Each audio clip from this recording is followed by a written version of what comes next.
Good evening, ladies and gentlemen. Good evening, boys and girls. This is the Massy Week Show, and we are coming to you live from Barbados. It is an amazing night.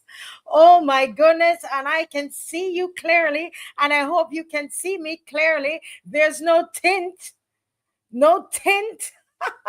Oh goodness, you know what we're going to be talking about tonight. That is one of the things we're going to be talking about tonight. This is the Marcia Week Show. We are coming to you live from Barbados, and let me tell you, we have an amazing lineup for you. Oh, we're talking about the tint removal madness in Barbados. Is the Motley government just after your money? Or is this a real crime fighting policy? We're going to discuss that. And then we're going to talk to you much more about Salisbury, Dominica. Salisbury, Dominica. They don't want us to keep talking about that. Everybody want to keep it hush hush. Why they want to keep it hush hush? Oh, Lordy. Then we have Mr. ALWYN BABB, and he is going to be talking to us about his journey, in his political career. Yes, and I'm sure, giving some comments on what is happening in Barbados. But you know what, folks? I am just excited to be on. I trust you had a great day. Did you have a good day? Oh, wonderful, wonderful. Nigel Carrington, good evening. Bajan Boy, good evening.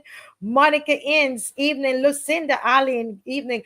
Judy Jukes, how are you, Judy? Good evening. Calendar 246, Alice Murray. Can I just pause and let you know that it doesn't matter what is happening to me in the day? When I come on here and I connect with you, we connect with purpose. We know why we exist, loyal opposition. We understand that we are the voice of the voiceless. We are the voice of the voiceless, and that's why the people from Salisbury, Dominica, they could come on our show and they could find a home, because that's what we are. We motivate, we educate, we mobilize, we agitate Africa and the African diaspora. That involves all the entire Caribbean region. Yes. So Alice Murray, we are right home. We are here. We are the loyal opposition. Yes, we're not here. We're not here to cheer on. We listen. The government, Flojo, they have so many of these stations that they're there, and they dare not say one word against the government, Tironi Hall. But we exist. We exist to critique the government. We exist, Vihoy. We are the opposition. We are here to keep the government in check. We are here to call for what? All of the transparency and accountability.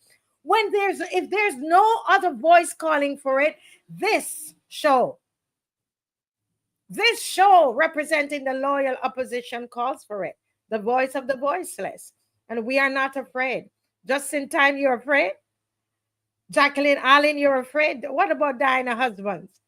Izzy, listen, even when they come on and they report us to YouTube, I know they're reporting us.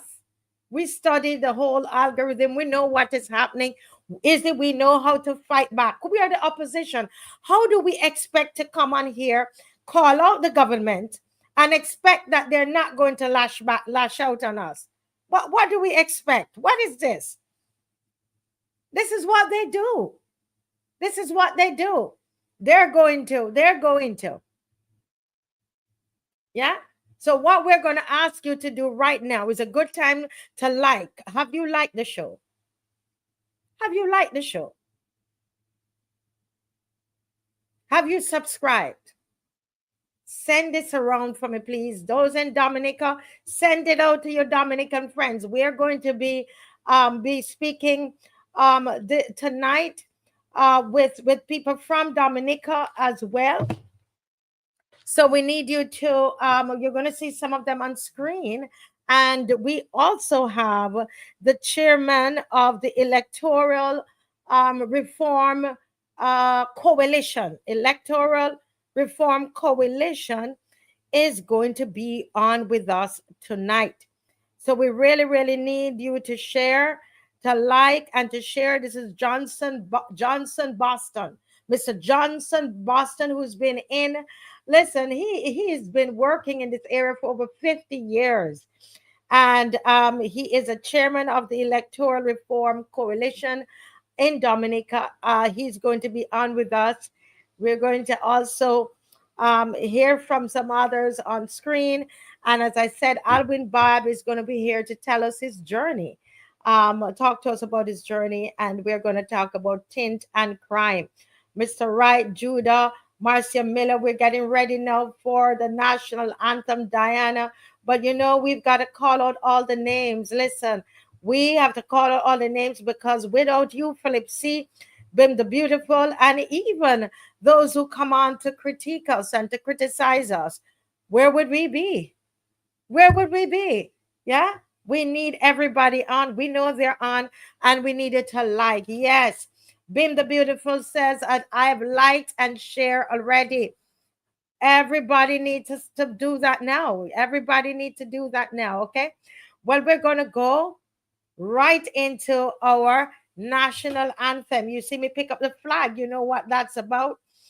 It's a national anthem that is coming to you, the national anthem of Barbados, because that's where we are airing from. Okay. So let us stand at attention to the playing of the national anthem of Barbados.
Listen, folks, it's because we are strict guardians of our heritage. It's because of that. It is because we want to guard and preserve Barbados. It is because we want to guard and preserve our foundations.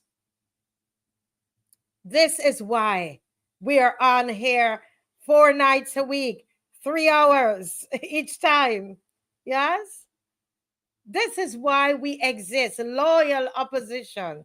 Those of you watching from your country, you're watching from Dominica, you connect to us because you love your country. It's a love of country. It's a love of the region. and we don't give up. Do you remember? I was thinking today about that freedom fighter. I call her a freedom fighter. Who was on the bus in the U.S. Do you remember her name? Who remembers her name? Who remembers her name?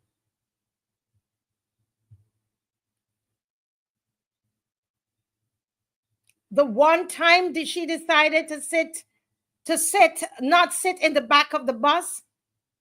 When Rosa Parks decided that she was going to sit where the white people sat, did it take one day?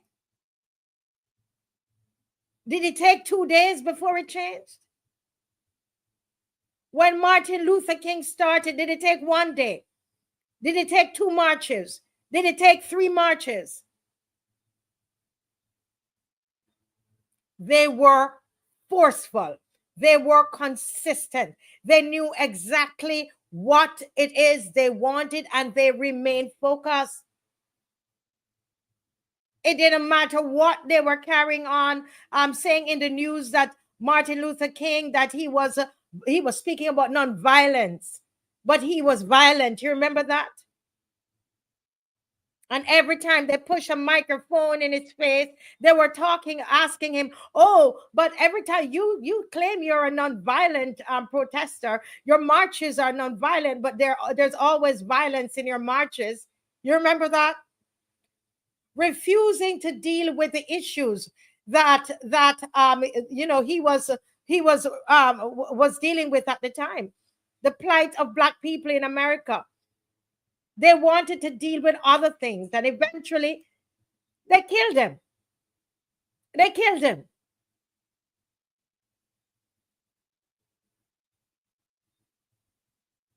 The point is, there are things that Martin Luther King was advocating for that occurred after he died, after he left this earth. So he didn't even see all of what he was fighting for. At least Rosa Parks, after I believe it was over 200 and something days. Can somebody look it up for me? I was supposed to check it before I came on, but we do the show together, right? And I don't want to say the wrong number. But it was a very, very long time. Either 200 or 300 and something days that Rosa Parks issue, that back of the bus, the whole bus boycott. Yes, it took them so long. Somebody, yes, Queen D, Dawn Nature, yes. Somebody said, Marcia, how long is this thing going to take? It's going to take as long as it needs to take. As long as it needs to take. Because I tell you this, we need to get back on the road again with our marches.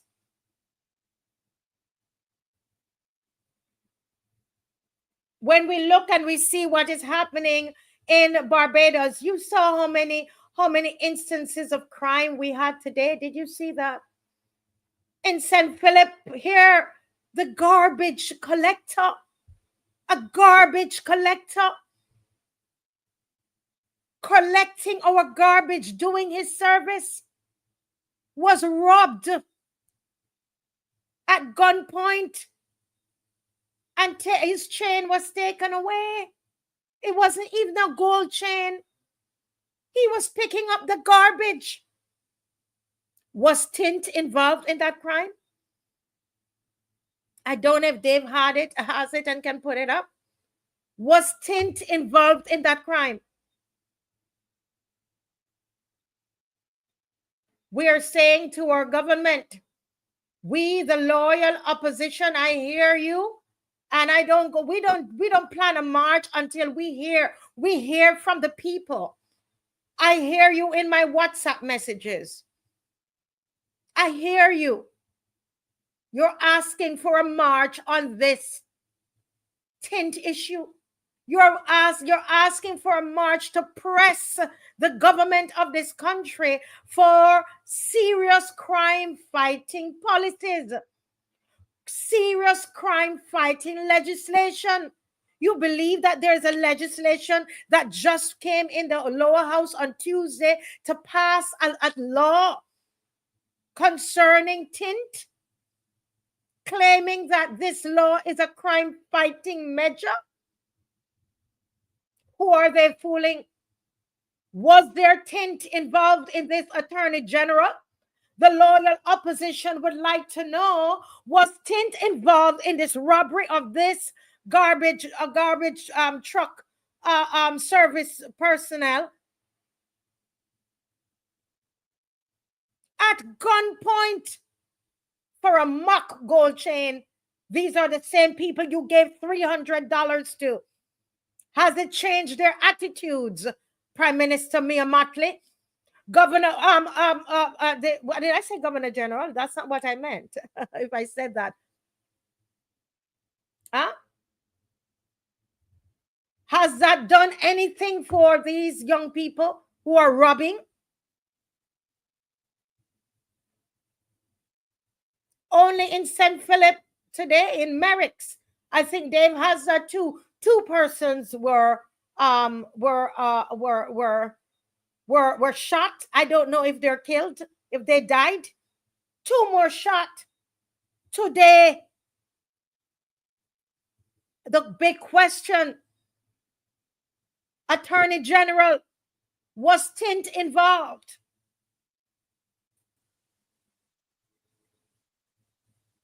Was tint involved?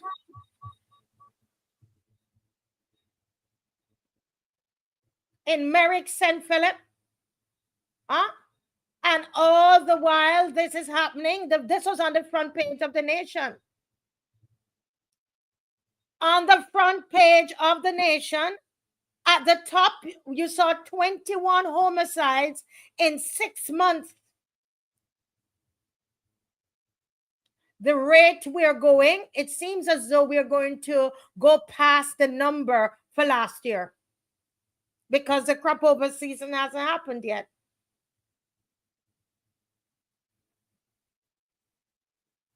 Do you think that if I want you to put yourself, imagine the Honorable Mia Mottley in opposition, and this was happening in the country?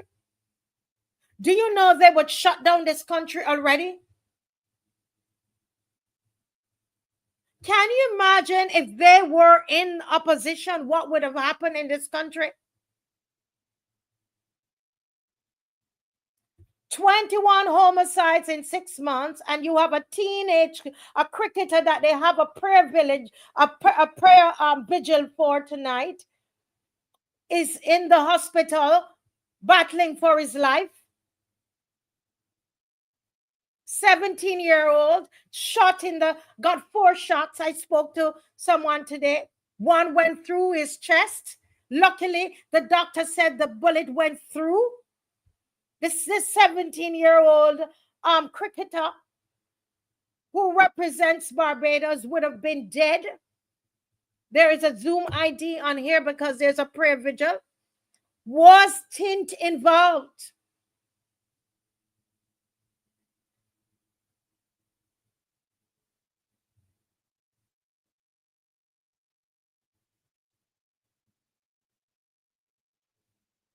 And it is for this reason on Saturday, not this Saturday, the following Saturday, 10 o'clock, our usual space, right? Our usual space. Now, look at what is happening. Dave, you let me lose my train of thought. Okay? This is the police. This is what the police is doing in Bridgetown. Is this supposed to say that they are just like one of us? They're in a production. This is a Power by 4. The police are celebrating 190 years. The police on the road. What does this have to do with fighting crime and doing what it is that they have to do? At first, I said, you know what? They probably this is about them wanting to be, to say they're regular people and they're having fun, etc. But when you look at the headline that is just above it,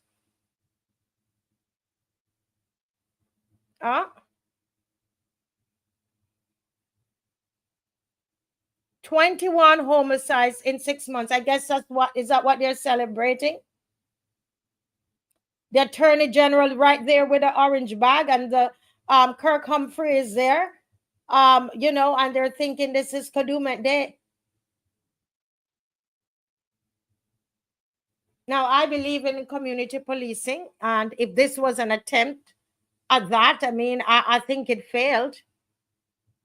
If this was an attempt at community policing, is this what it is? Somebody enlighten me.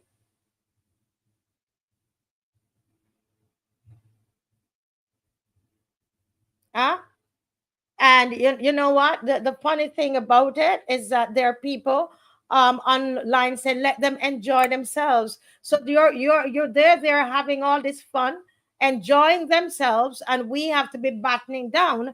Very soon we will have to put burglar bars on our homes. A lot of people don't have burglar bars because Barbados was never like that. So we will now have to be putting burglar bars on our homes. I would have liked to understand. I can understand it. You're celebrating because you've accomplished something. I'm serious. I mean, I don't understand what this is all about. Am I missing something here? If I'm missing something here, can somebody let me know? The police, they're my friends, but I don't understand what this is all about. You couldn't find another way to celebrate the 100 and how many years? You couldn't find something more solemn and serious in when you think of what is going on? I don't understand. Every single thing in this country is a party. Everything single thing in here is music and fete, because that is all that we can do. Walk up and gyrate. Today alone, I think we have 3 persons being shot in this country. You're going to tell me, in the name of God, you could not find something else to do? 190 years of celebration, and this is it? Tell me there were other things that you do. There's a whole school tomorrow. At Princess Margaret, yesterday they told us. Today it was.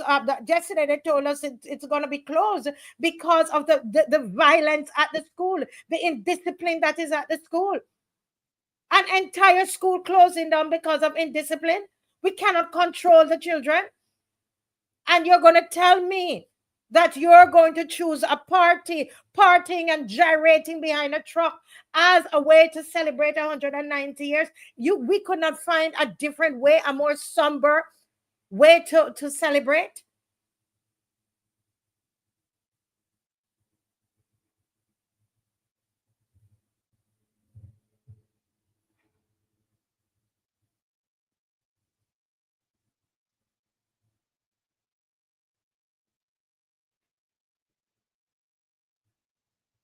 This is really, I mean, if this is how we're being governed, I tell you, by the time they're finished, we're not going to be able to recognize this country.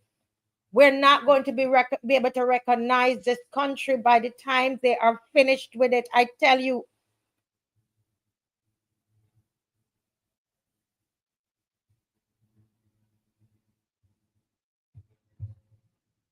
And you know what? The nation was right to put the 21 murders and then put them, and this is it. When they do stuff and they, I see them trying to help the people. I'm going to say, as somebody in the creative industry, this headline and the way it's set up, it's not accident. The nation is saying something. Whoever put this headline together, they are speaking. And however small and subtle it is, we want to say, yes, nation, we see you. Nation, let's give them a little hand. We see you, what you're doing, nation. It's not a lot. We want you to do a bit more, nation. But whoever put this together, somebody in the creative industry, you are speaking. You're speaking using you know what you call it, art.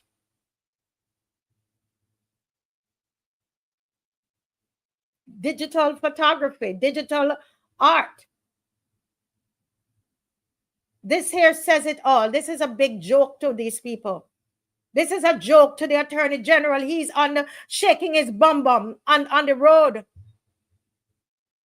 while there is a 17-year-old cricketer battling for his life at QEH. And that's why we say, when these children die, you go to the funerals and you're shedding crocodile tears like the Prime Minister did. That's why we call it crocodile tears. You would believe this, guys?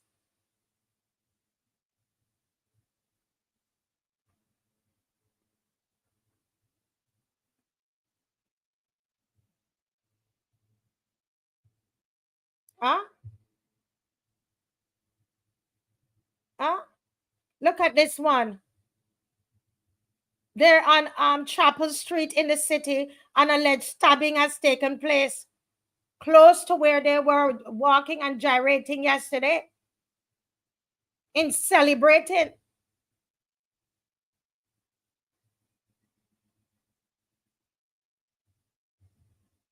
You had the Attorney General and the Minister in charge of crime prevention was there.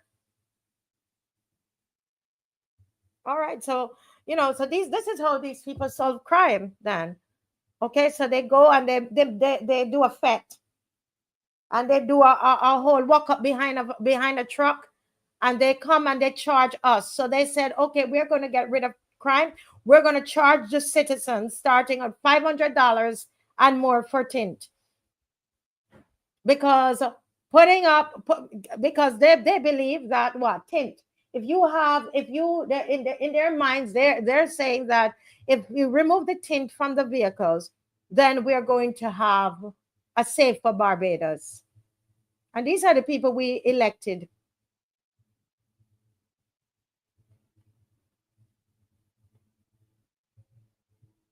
Correct. Look up is 5 months.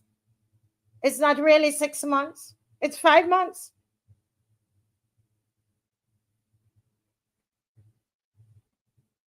This and that says it's become a pepper pot of feds, crime, and taxes.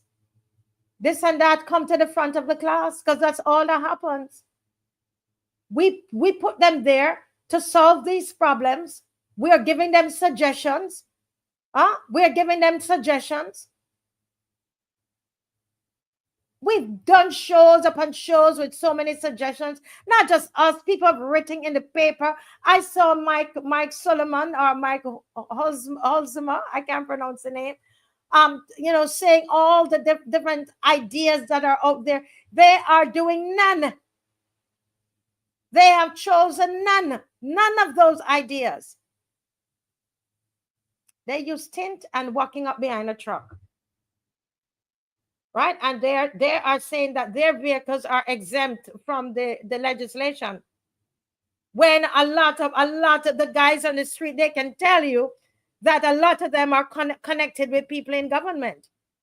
So what if those that you are saying in government, I'm just asking questions. I don't know. I'm not calling any names. What about those in government? What can't they transport people who are in crime? If we're going on the premise that there are people high up in government that's behind the crime in Barbados, can't those people, isn't it possible that they can be transporting criminals if their money and everything is tied up in crime?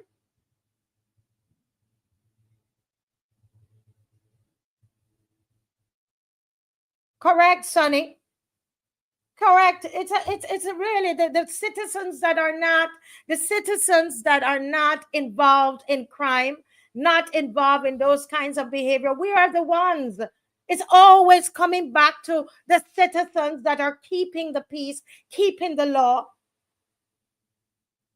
Here we go again. We've got to pull our pockets because she says she wants money. She came up when she talked about the tint. She did like this. She did like this. She said, I want money. That's what she said. that she's going to bring the tint law. I'm not making it up because you all love to say I'm making up these things. She came, all of you BLP people, you remember, she was on and she went like this. You remember? All of you that watching the show and reporting the show, you remember too, that's what she did, which was very common and low for a prime minister. She went like this: I want money. And she's right. She was correct. It's $500 you have to pay now. See, sir, that's it. You have something to say? No. Pigs, little pigs, let me in. I want money. You understand? Not by the hair on our chinny chins. Then I'll huff, and I'll puff, and I'll blow your house in. The Prime Minister has threatened Barbadians. Everybody has come away discussing Tint. And they're discussing Tint not because it is trivial, but because the Prime Minister has threatened Barbadians. I want to assure Barbadians that the Prime Minister has absolutely no authority to collect fines. Then I'll huff, and I'll puff, and I'll blow your house in. All that is left for me to do is to give the public the assurance that the Prime Minister, again, as she has done in the past, exceeded her legal and constitutional boundaries.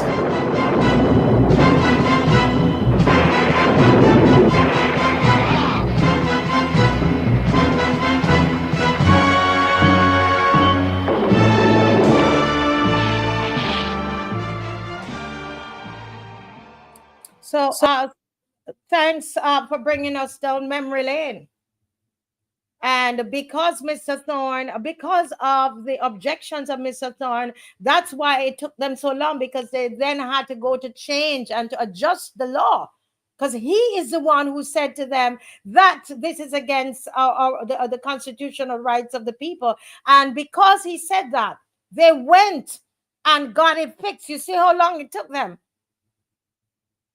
Did you see how long, or else we would have, this legislation would have been there. And this is why I keep saying to us, guys, whatever you think of Mr. Thorne, he's doing a great job right there in as opposition leader. You must remember these things.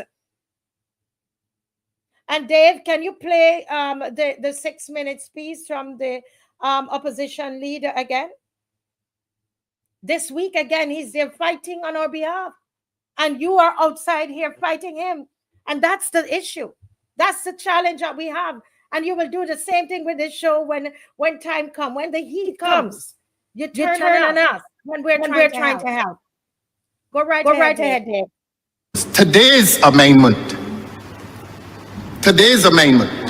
is not only creating that admixture of functions, but it is creating a situation of trespass against the judiciary. After today, what shall be the function of the judiciary, the courts, in relation to Regulation 20, Sub-Regulation 7? What shall it be?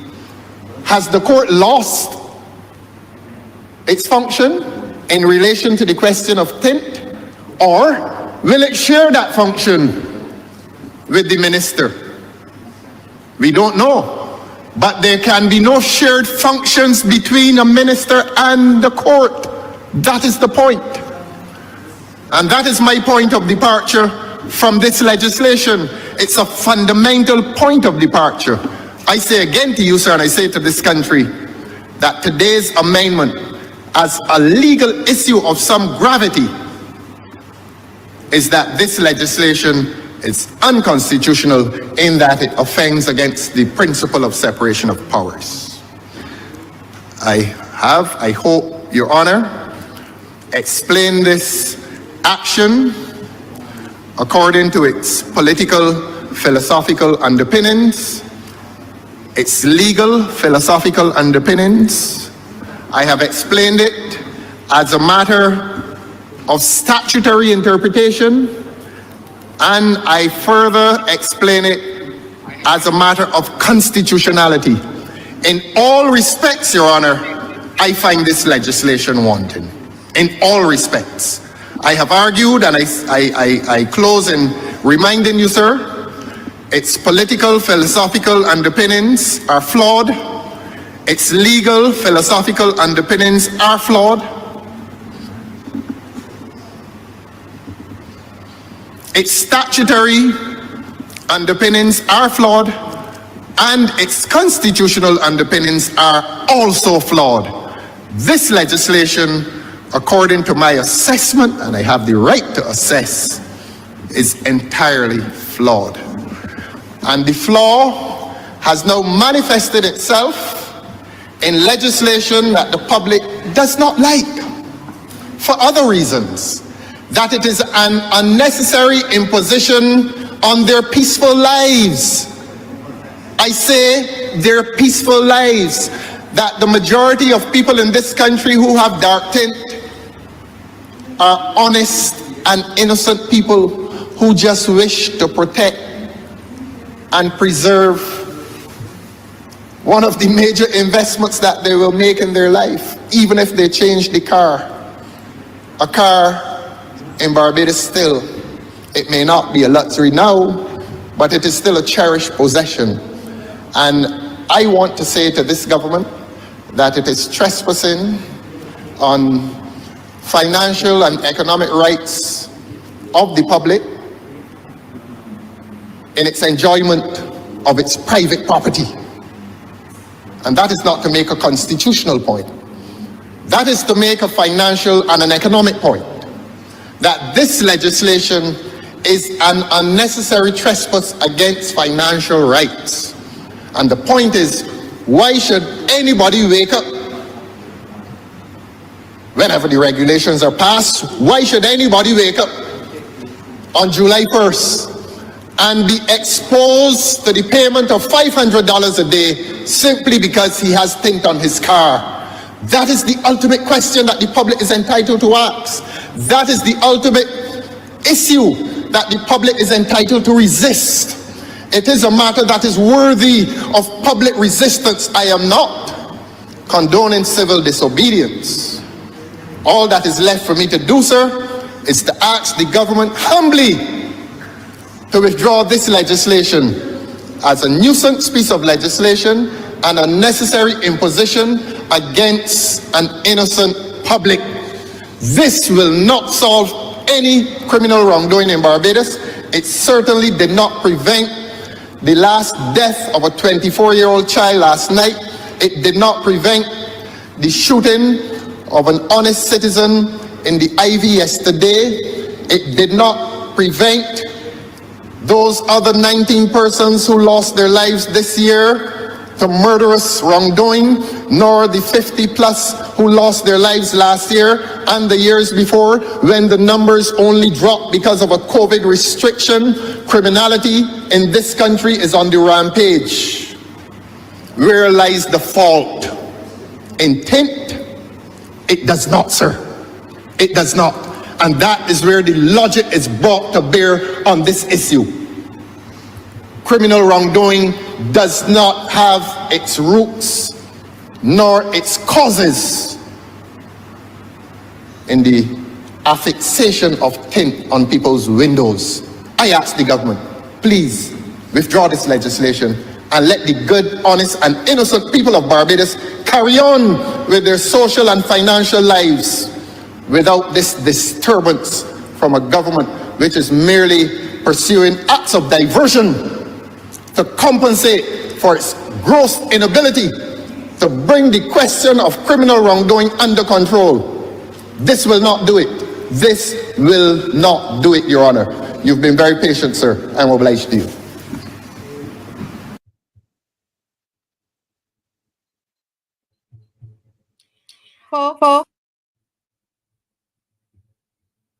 That is the leader of the opposition. That is the leader of the opposition, Barbados. What a presentation. It's almost that he was our lawyer inside there. He was our defense inside of there. What is our response?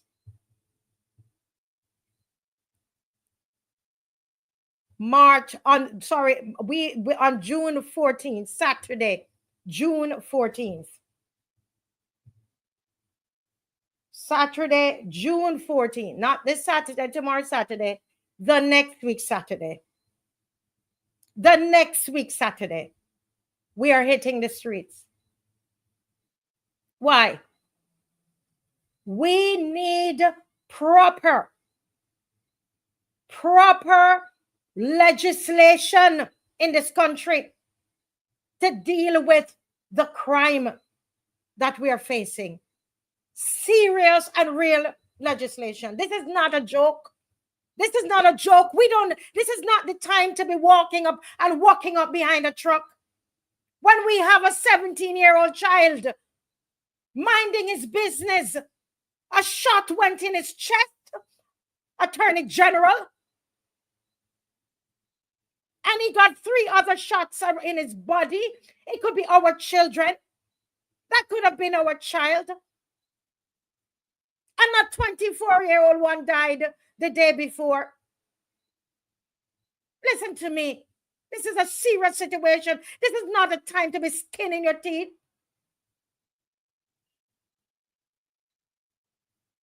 You think this is a joke? You're behind a truck walking up. Everything is a threat for you all. Everything you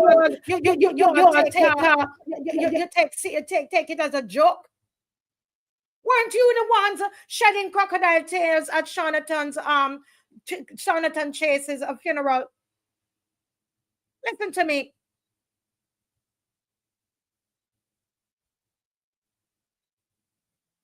The nation was trying to tell us something. The nation themselves are not in agreement with what you are doing. But poor thing, they can't come out and say they use a picture to show you.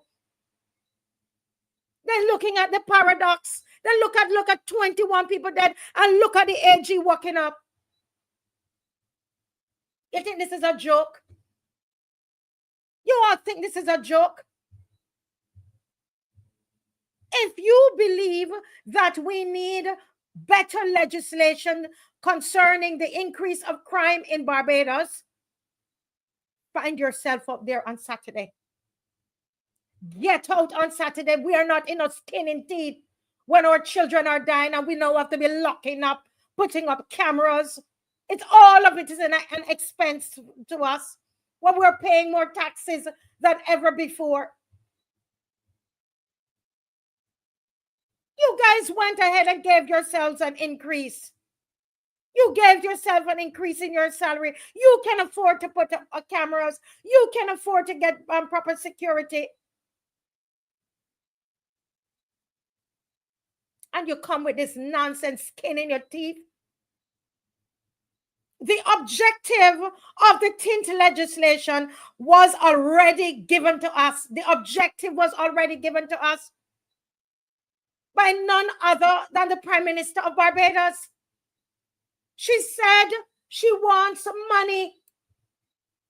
And we are going to get up and pay her that $500?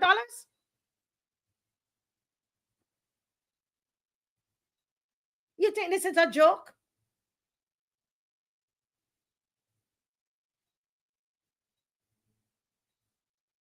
A garbage. You ever believe you believe that? A garbage collector robbed? No, man. No, man. I don't know why the garbage collector didn't take him and dash him in the garbage box. Just hold him and throw him in the garbage container. See, when the citizens start to take things in our own hands now, then it's a problem. The teachers at Princess Margaret, they're beating up the teachers and all of these kinds of things up there. Because you have the children coming to school with their head chaka, and they keep their hairstyle like the guys on the block. That's the problem with this hairstyle. And everybody know your hair is going to make you feel a certain way when you dress. And if you think you feel like you put on a bad man hairstyle, you're going to behave like that.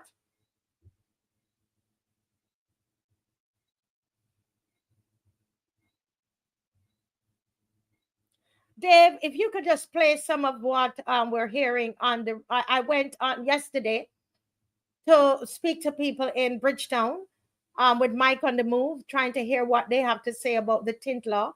And there are so few persons wanted their face to be seen.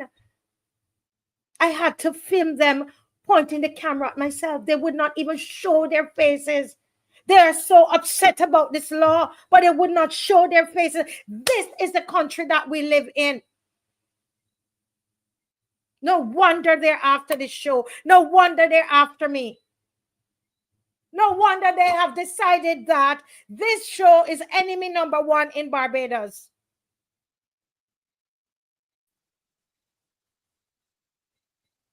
Dave, where you got that picture?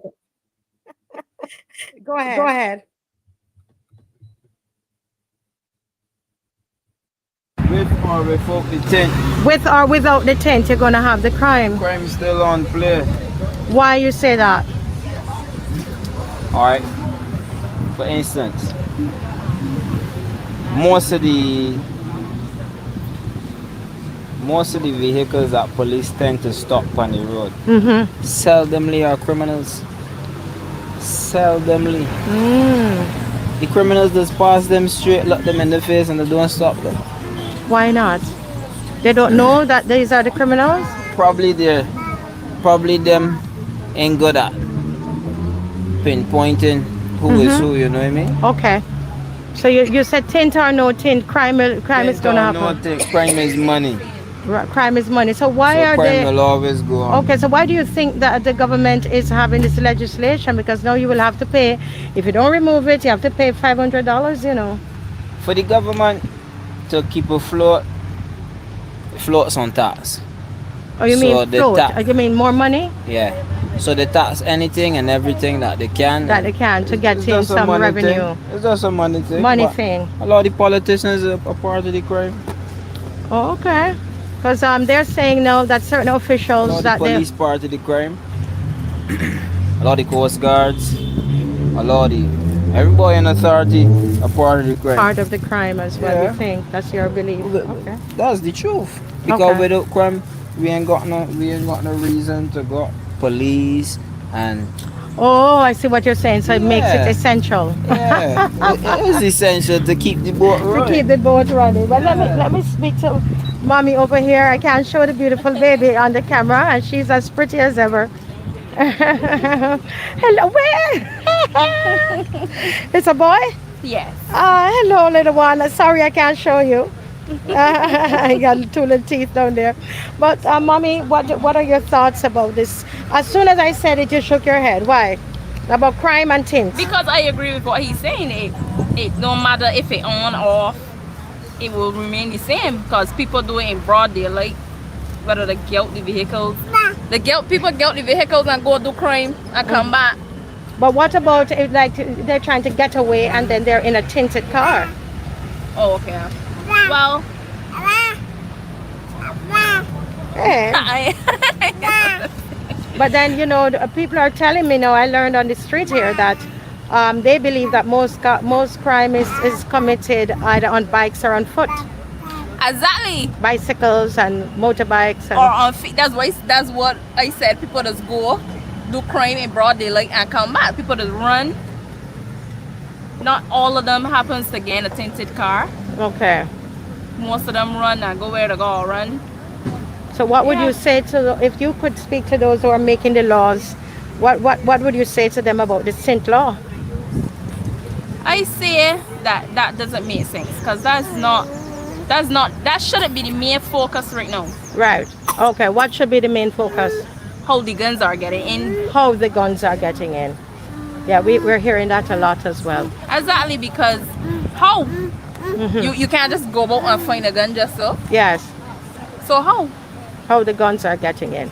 But thank you so much for your time. And No problem. and what you're located here in Jubilee Gardens? Yes, please. And you're here how often? How often? Every weekend. Every weekend. So I'm just showing the produce now, okay? No problem, no problem. Okay, so I'm showing you their produce, and they're right in front of where you would find the stage, and it's a lovely family. Can't show you them. Oops, I got him. But these are their produce here. Nice family, 2 children, and a beautiful wife. Very good. Really, is your wife for real? Yes. Oh, I was teasing. Oh my. Wow, I'm so no seriously. You're doing it together. You're out here with him. Stick to it, eh? Yes, I will. Yeah, very good. Work it out. Difficult times will come, but work on it, okay? For sure. Oh, Lord. And you need to see how cute the children are. Very good. All the best, all right? And they're right in front of the Jubilee Gardens, okay? Jubilee Gardens in front of the stage. All right. So, folks, this is me in Bridgetown talking to people about the tint legislation. And people here have some lot over here. People, I mean, you can think it's going to have too much crime. Yeah. Too much. Up to last night, they shoot them, ain't they? Yeah, yes. It's on me now. Don't worry. It's on me. It's too much. It's too much. Last night, I'm just coming so we can hear your voice. Last night, 2 persons were shot, were killed. And actually, there was a little boy. He's 17. He's a cricketer, and he was shot as well. I think the last report is that on the news. he's in the hospital, right? And he needs blood and all of that. So you don't know if the tint is going to help. If what? Tint. They want to remove tint from the vehicles in order to help with the crime. No, only the law thing. I don't need a lot of prayer. That's the main thing. They need praying. Yeah. A lot of prayer. This country needs a lot of prayer. But what about the person that said prayer can't help? Prayer can't help. None else can help. Nothing else is going to help. Prayer is the key. Yeah. Prayer is the key to lock and unlock. Yes, yes. Amen. Amen. Well, you have a lovely day, okay? Yeah, all right. Yes, it's okay. Yes, yeah. Yeah. Okay, folks. So, I want you to make your comments in the comments. Those dance groups were very important when we used to have dance fest. Remember, all the groups came together. But not only us. It's not on you, okay? It's on me. Yeah, but not only us.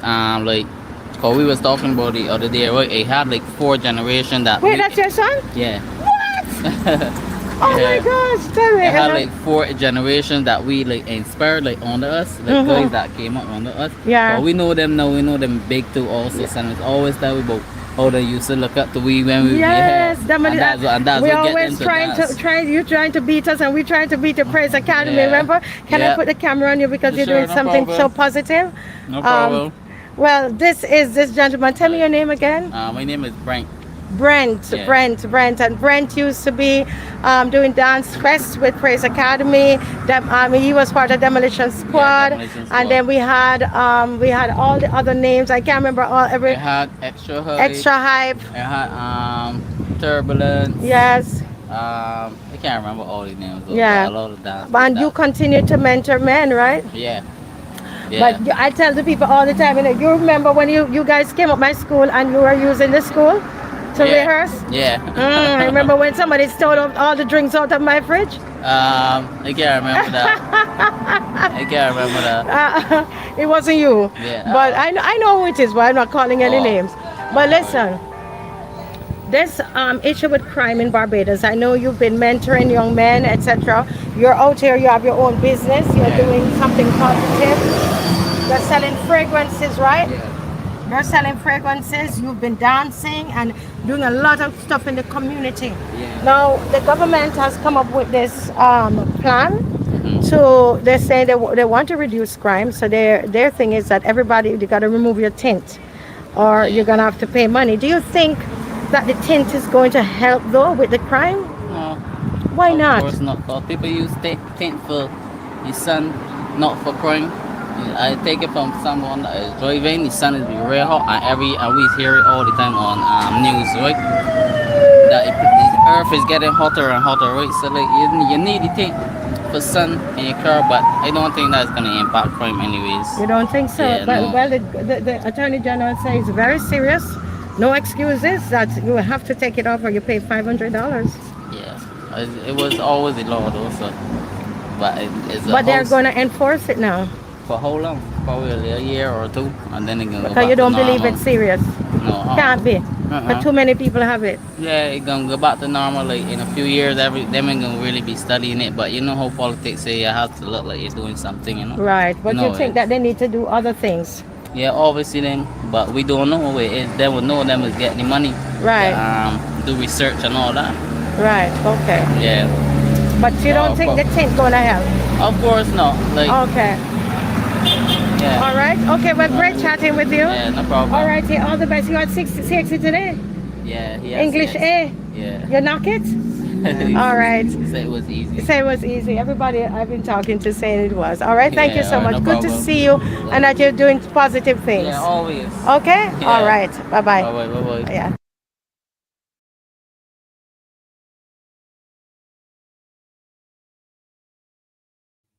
So that was Mike on the move, and you know, almost everybody that I spoke with said that they did not see how it related, how it was going to really help crime. I even tried to put different scenario to them, you know, what they might be thinking. Somebody might be trying to get away, and the guys were able to tell me, but ma'am, most of the crimes are on foot. That's done. It's on foot. The criminals are operating on foot. So this whole thing is not adding up for them, right? And I know Dave is getting another set fixed. I know you might be asking, why is it that we didn't show the others that were being interviewed? They did not want their faces to be seen, and you know, I don't want to do things, promise them, and then you know, so that's why my picture was up. They found a picture, I don't know how many years ago, and put it up. But really and truly, the sentiment there on the ground is that they are not interested in this legislation. Yes. We saw a crime there where there were 4 men sitting down, and the men were, you know, just hanging out and drinking, etc., with a little light and the music, and they're feeling really good. And somebody just came up on foot and told them to empty everything out in a cooler. You saw that one? And just ran off with the cooler with a dog running behind him. Not even the dog could have stopped him. And he took off with all of their possessions. They had to empty out their pockets and take up all their jewelry, and he was gone. Where was the tint in that?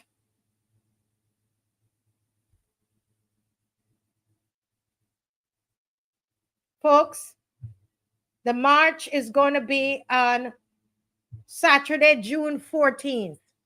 Saturday, June 14th, we are going to be...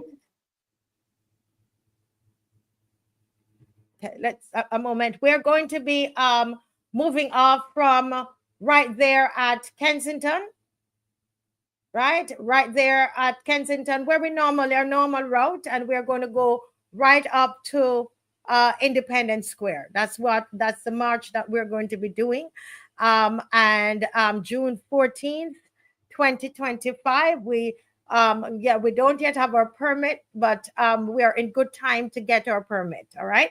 So we're going to ask you once again for any donations. You know, we have to have our music truck. We have a truck. We have amplification of sound that we can speak on the journey, on the march. You know, we're going to make sure you have your water, etc. We're not tired. We're not tired. We are the loyal opposition. Mr. Thorne is still in there batting. I don't care which. Listen to me. I couldn't have cared which party Mr. Thorne was aligned to. Trust me. I couldn't have cared. Do you understand me? He is the voice of opposition outside the people. We are the voice of opposition on the inside of Parliament, along with the 2 oppositional senators, and we are that voice of opposition on the outside. Simple. Simple. Okay, Dave, go ahead again. My guest who was supposed to come, unfortunately, he has a noise situation at his house, so he's hoping to go to somebody else's house to try to, so we can interview him. That is Mr. ALWYN BABB, and so I'm not sure what is happening, but we have a lot of content. So let's continue on this tint issue, Dave. Go ahead. Thank you so much. Tint on their cars. No. I ain't talking about that at all. She gonna take off hers first. You said she needs to take off her car. Okay, all right. Okay.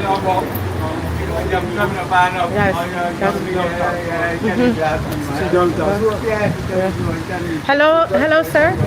Good. The camera is on me. I was your taxi driver, and I know that most of the taxis, they have tint to protect upholsteries to keep the car cool and so on. There's a new tint legislation right now in Parliament that they're trying to pass. How do you feel about that as a taxi driver? Do you think that, we had 2 murders last night? There are lots of people who believe that if you remove the tint, then the crime will decrease in the country. You got a taxi speaker here. Come. Oh, you have a taxi speaker? What if I spoke to him already? Who is the taxi speaker?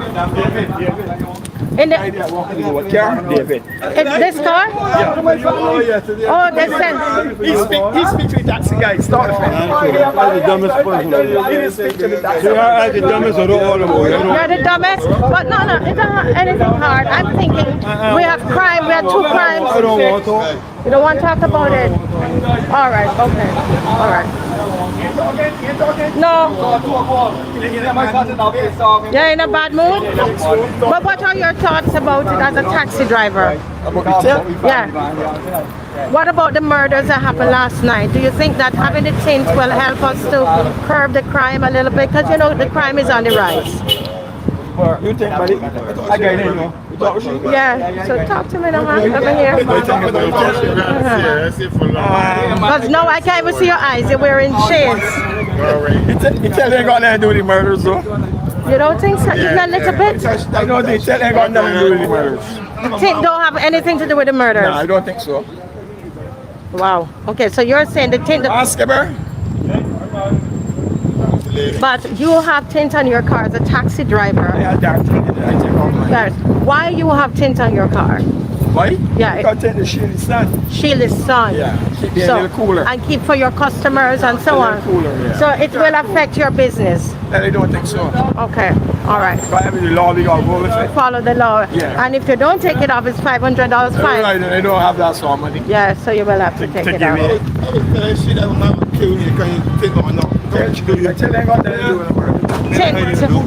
Murders happening from the night. I'm Marcia Weeks. I have a show called The Marcia Weeks Show. I caused a lot of problems, no? No, this lady that sent That what? What is the lady overseas name that is Sherry? Oh, not me. I'm not Sherry Veronica. I thought you were just sending news to Sherry. No. I no. Man, the people think I'm Sherry Veronica. Can you believe that? Put the camera on there, no. Put the camera. No. The camera is on me, not on anybody. I would not do that. I would not do that because you don't want to. So I wouldn't do that. People doing crime right in front of cameras. People are doing crime. Right there the other day in front of cameras, right? So it ain't nothing to do with Tint. I never had a thing. Yeah. Probably not with the Yeah. Yeah. Okay. Well, if the people will have to let the government know that they don't want the legislation. People don't protest over here. People just ain't happen. But if there was a protest, you would be part of it. If there's a protest, you would be part of it. Okay. No protest. No? Why? Why? Like my personal feeling about you people right is that one trying to destabilize the country. Wow. That's what I personally feel. Okay. How am I destabilizing the company by talking about Tint? That's my personal feeling. We're talking about Tint. That's why I want to talk about another car. All right. We're talking about Tint. All right. Yeah. All right. All righty. Yes, yes. Well, folks, we are here talking about tint. As you can see, there are lots of people who don't want me to show them on camera. You know, that's Barbados. But I'm hoping you can hear their voices, and the general feel is that it has, so far, is that it has nothing to do with crime. Hello, sir. Good afternoon. The camera is not on you; it's on me. But I'm just speaking to people about the tint legislation. You know, we just had 2 murders last night again. Actually, 2 young people were killed last night, and I think there's even a 17-year-old that was shot. So we had a lot of murders over the last 2 days, a lot of shootings, I would say. And so do you think that the new legislation about the tint, there's a tint legislation that is in effect right now, do you think that it is going to help us to reduce the murder rate in Barbados? On the cars, yes. On the cars. Mm-hmm. Well, it's a positive movement in the right direction. Yes, yes. That's the one thing we say. It's tradition. Yes, yes. I think it will help, you know, to help make things a little easier for the law enforcement officers. Right, okay, for the law enforcement. You know that there's a fine of $500 and so on. You have tint on your car? I have no idea. Wow, so you're going to have to get it off. Well, but by all means, I will. You will, okay. All right. I like to be in the law and so on. Yes, follow the law. Yes, okay. All right, then, thank you. Yes. Okay, so that's one person there who they believe that we need to, you know, that it's important in order to follow the law, etc. Yeah. So let's see what happens. Yes.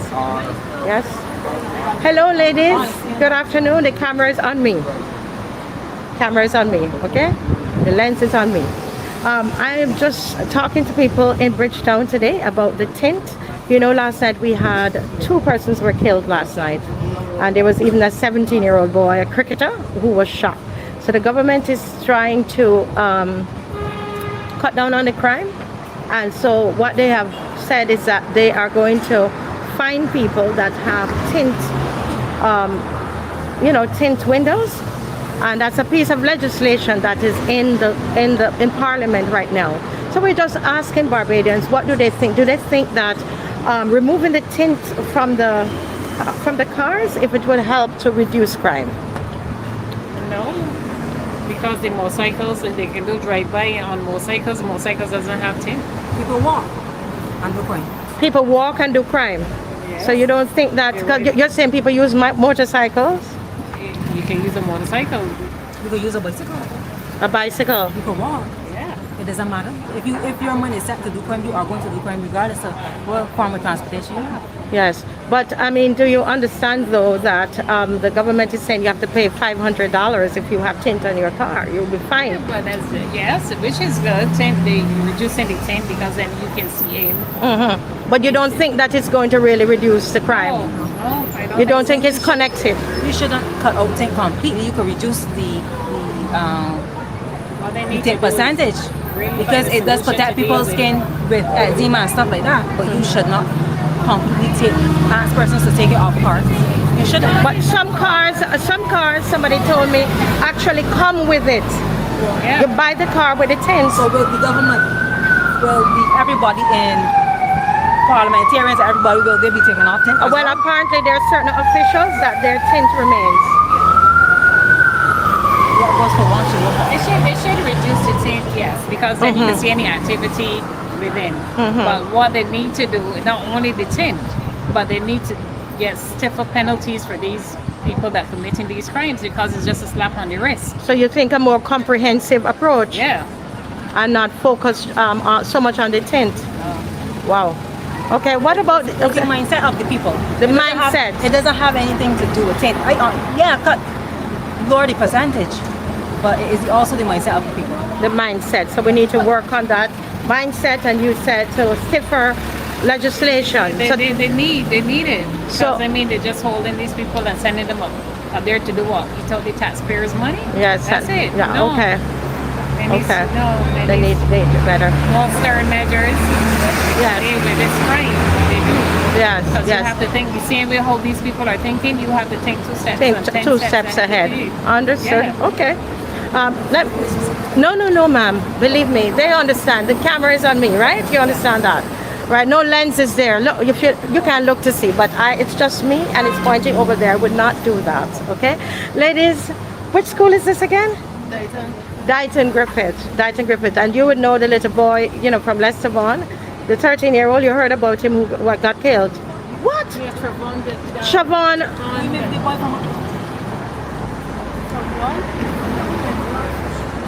He went to lodge. You heard about it?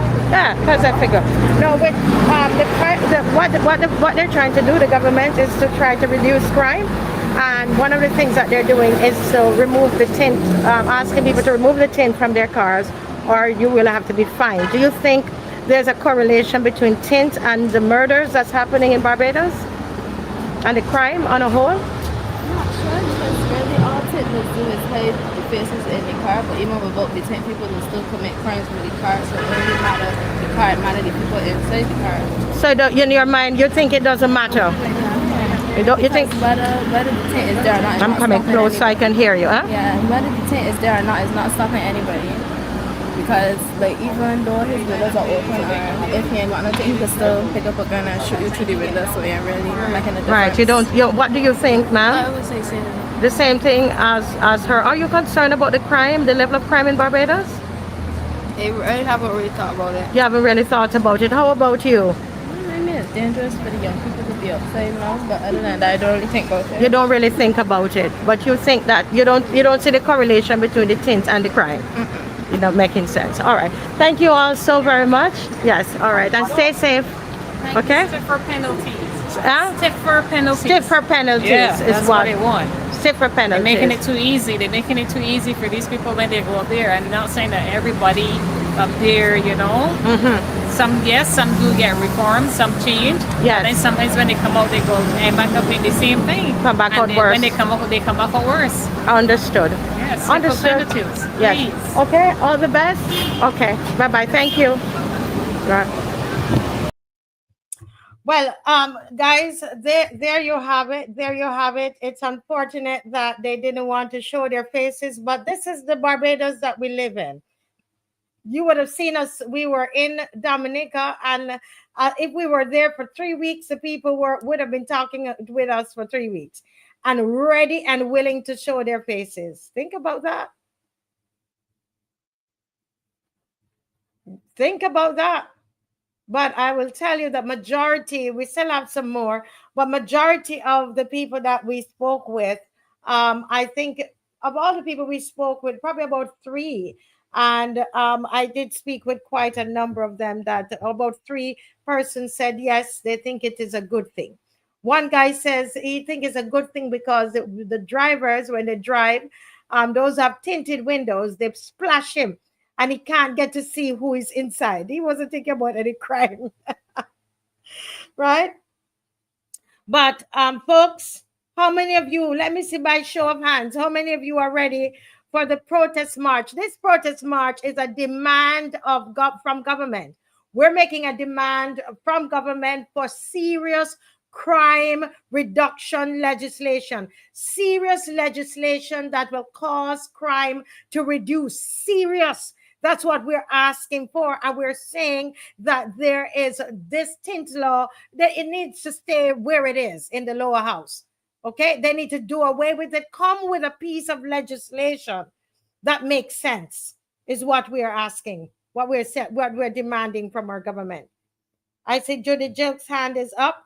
Who else is coming out to the march? Who else is coming out to the march? Let me see the thumbs up.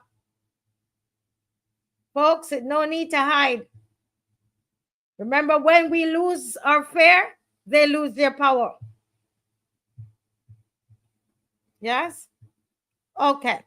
Well, as I said, in this segment, we were supposed to be interviewing Mr. ALWYN BABB, who is having some challenges with his um, with his sound, right? Right around him, the sound is not good at all. There's a karaoke next door, he says. So he has to go somewhere else. So we're going to see if it's going to be possible tonight or not. Okay. Yeah, so we will see if he's going to be present or not. But while we wait on him, I want to just talk a little bit. Dave, you have a video there. I just sent you in WhatsApp. If you could just show that, what's happening in Oystins. Isn't that strange? Isn't it strange, this whole oil spill? Anybody knows? I'm trying to understand where's the origin? What happened?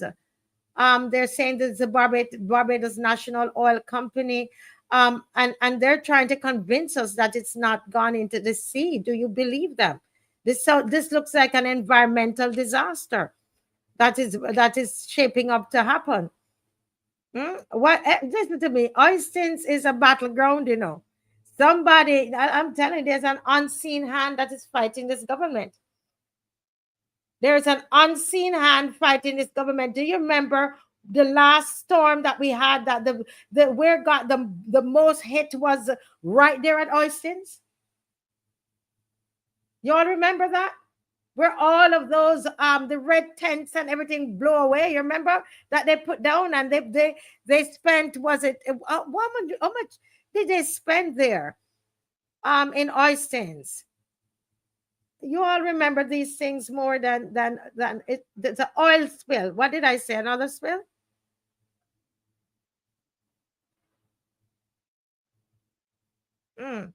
Anyway, Dave, go ahead and play the video. Thank you.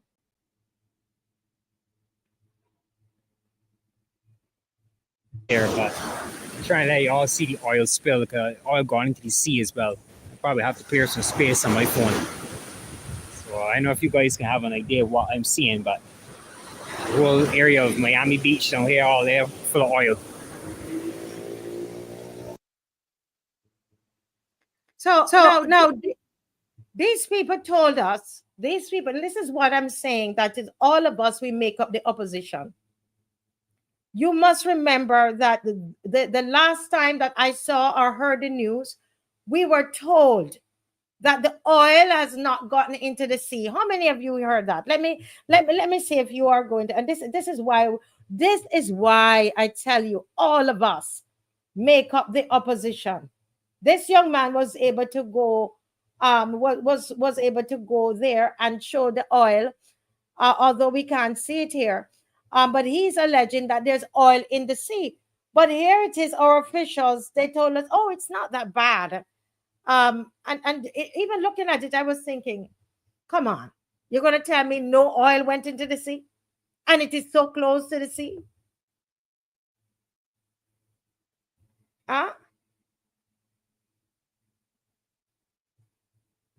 Exactly, that's what they said.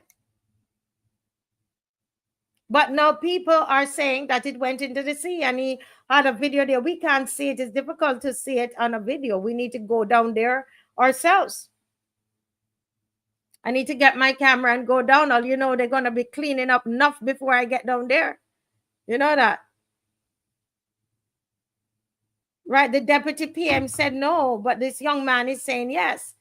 And anybody else saw oil in the sea? Because of who they are, it's very difficult to believe the Prime Minister.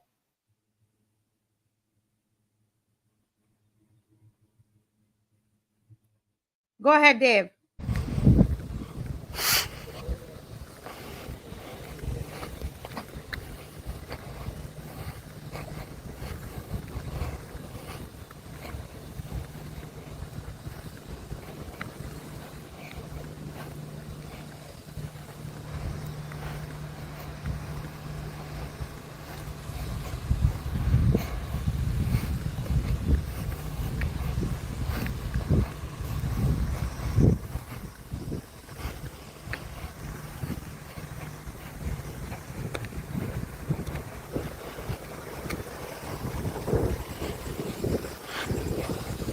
Wow, it's a lot.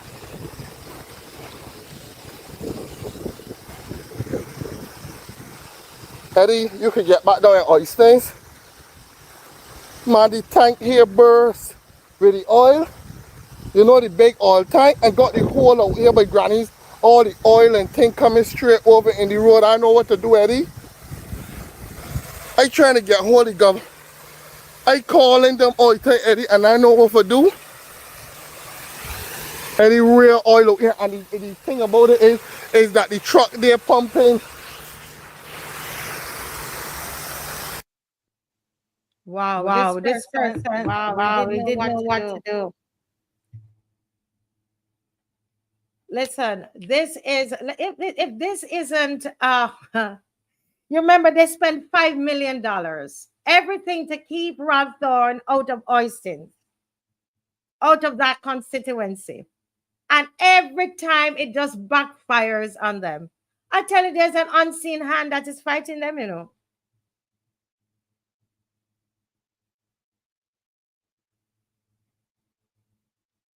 Marcia Gooding, what you're saying, that it didn't go, it is in the sea, or it did not go in the sea?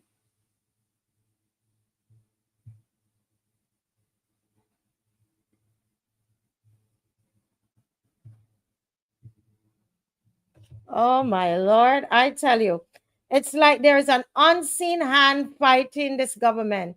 They remember they had just put up all those pretty little red tents, and here comes the storm, mash up everything, mash up the boats, mash up everything.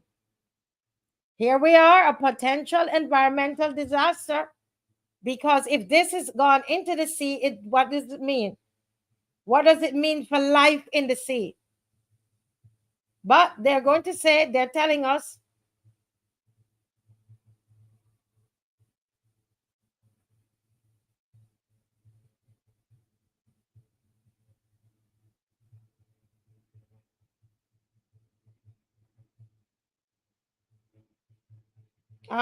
they're saying, I'm here trying to read my phone to see what is going on.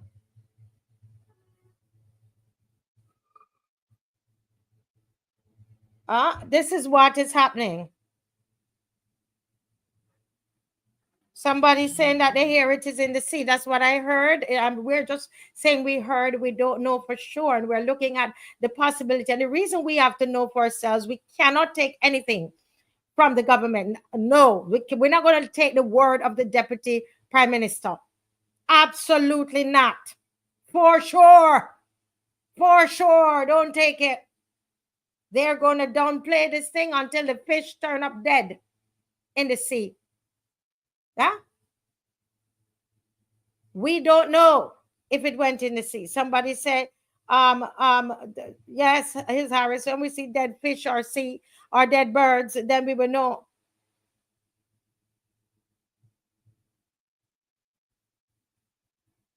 There's another video. If you have another video that can show us if it is in the sea that we can actually see, because we don't want to report any lies on the show. But what we're saying is that we cannot believe the deputy prime minister, period. If they say it's black, it means that it's white. Basically, is what it is. Okay?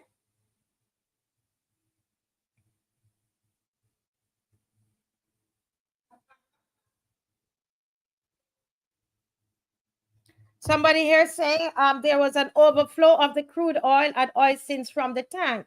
This oil should have been transported to Jamaica weeks ago for refining.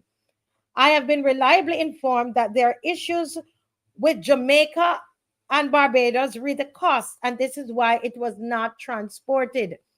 So it's apparently this, according to what I'm hearing here, and this person usually gives me reliable information, and I would say usually she's a loyal opposition, and so she's explaining to me that this is what she's told is happening.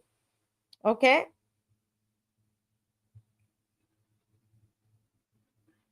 Sorry if I may not be able to send this video.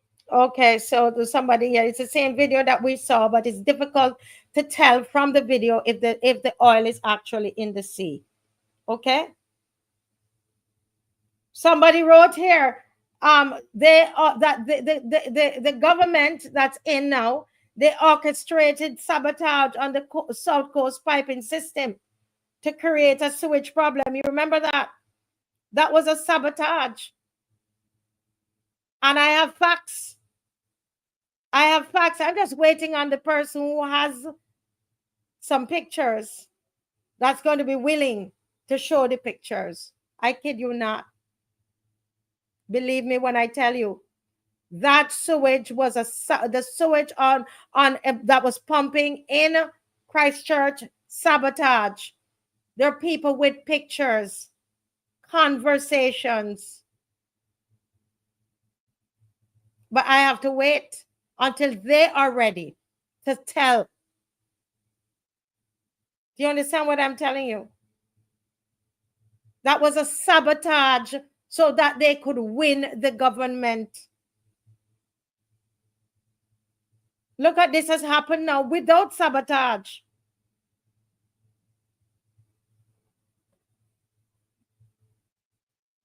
And if this goes into the Oystins water, it's an environmental disaster. I tell you, there's an unseen hand that's dealing with these folks. That's why somebody said to me, Marcia, when will you end? When will you stop? I will stop when God tells me to stop. I'm his battle axe. I'm God's hand. You are God's battle axe. You're God's hand. Who decided that that storm was going to hit just Oystins and beat up Oystins? Remember? We felt it all over the island, but it was felt more in Oystins. They endured more of more destruction. The picture that was sent all over the world about that storm that hit us was the picture in Oystins. You remember, with all the boats and everything mashed up. And here it is again. While we were sleeping, this is happening again. There's an unseen hand that is dealing with these people. They sabotaged the sewage. They did. They sabotage that. As soon as they are ready, I can't do anything if the people who know of a fact that it was done and have the pictures, went through everything with me, spent the time going through everything with me, but they don't want to bring the pictures. They're scared. Just like the people who didn't want to show their faces. So I'm sure you're gonna tell me I'm telling lies, right? Go ahead.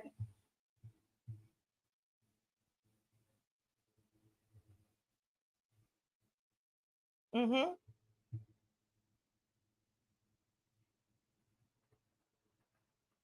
Yeah. So David said, if I see what's on the screen, to be played. I thought we played this already. We're playing another one. Please let me know before we move on. You know, what about the people who Oystins is now closed? All those people, it's on Friday night. This is where they make their money. Is it open? Has it been reopened? Does anybody know? They're going to be cooking down there. And if the oil is not cleaned up properly, anybody knows if it's open? Is it reopened?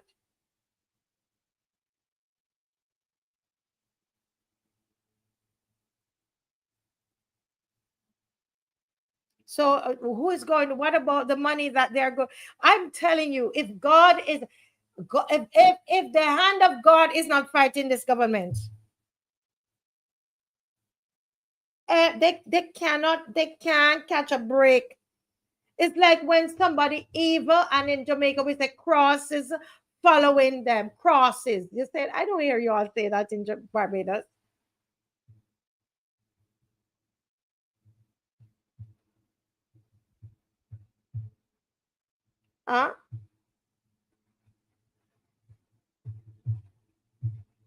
Crosses following them.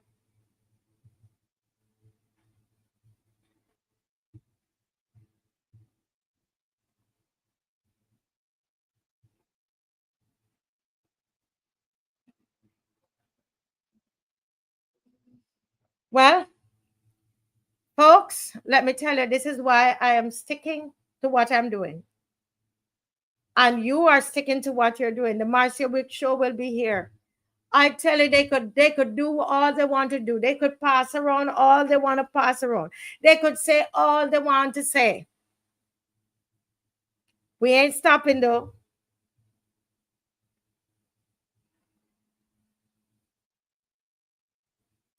You don't have to feel that there was something fishy. These people were power hungry. They would have done anything to get into power. You should have known that something was wrong. How could it? How could the sewage had been fixed? I mean, was it in the same week after she won the election, she was down there with a hard hat? You believe all of that nonsense and theater? These people wanted power so bad. They went ahead and they stuff up all kinds of things. I can't say too much because I might give away the person who would talk to me. So let me keep quiet. It's open. Okay, it's open. It's open. Oystins is open. Okay, I heard you. All right. All right, folks, we're gonna go right into Dominica as you mark this date here. We have some more interviews about Dominica, and then we are going to open up the lines tonight. So, folks, stay with us. Stay with us, right? We're going to get back on some local issues. Stay with us, right? Stay with us. So, Oystins is open. Remember, I was asking, and for the sake of those who have to trade and they're doing their, their business there, I'm happy that it's open and that they're able to to get their food done and people can go up there, right? Yeah. So yeah. And Henderson Mayors, I'm just wondering, it is so ignorant. The show is so ignorant. Why are you watching it? Why are you watching it, darling? It is so ignorant. I just happened to see that stupid comment from Henderson Mayors, a yard foul. Huh? Yard foul. There's enough oil down oysters. Go and let them go and get picked and let them fry you in the oil that's running all about down there. Go get fried. Yard foul. That is so ridiculous. Anyway, let me stay focused.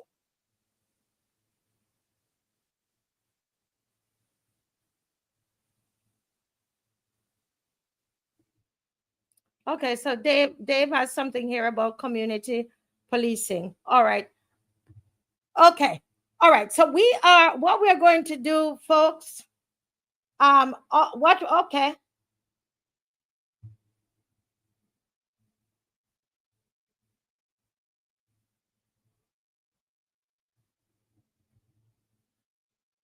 All right. So there we go. We deal with you. We deal with you. Because you're the only ones that are supposed to call people's names, right? Right. So you come on here to call me a name. But when I call your queen and your goddess, Miss Piggy, you all want to come for me. But you came on here to call me a name, Henderson Mayors. You came on this show to call me a name. And that's what I say about you all. But you're not going to intimidate me. You are not going to intimidate me. You left from where you are to call me a name. But I cannot call your Lord and God and Queen, Miss Piggy. I can't do it, but you can call me a name. Do you see? This is all your bully tactics, but it's not going to work. Now, so let's go to this is what is hurting them, lawyer opposition. This is the issue that they have. This is the growing issue that this Mia Mottley government has to deal with. Salisbury, Dominica. Everybody says Salisbury, Dominica. Salisbury, Dominica. This is what is burning them. This is what they can't stand this. It's not going away. I have all the footage and I will play it every night that you come on to see it. take a moment before I start it. This is what they're having nightmares over this. Did you all see that the Prime Minister for Trinidad and Tobago won the best leader in the Caribbean? Did you all see that? While these here, their Lord and Queen was nowhere to be seen. She had thousands of votes ahead of everybody.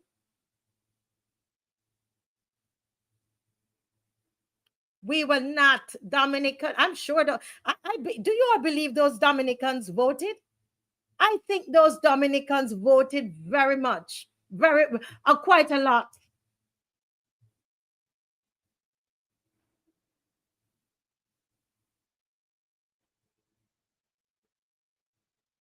Huh? These Dominicans, they must have voted, especially when they saw her name in the lineup. People were like, I saw them online. So where is Mia? No, she did not win it. The people did not vote for her. The Caribbean people did not vote for her because they've seen what Mr. Arthur see. So they know what they see, a despot. Right? So let's hear this gentleman on the screen. Go ahead, Dave.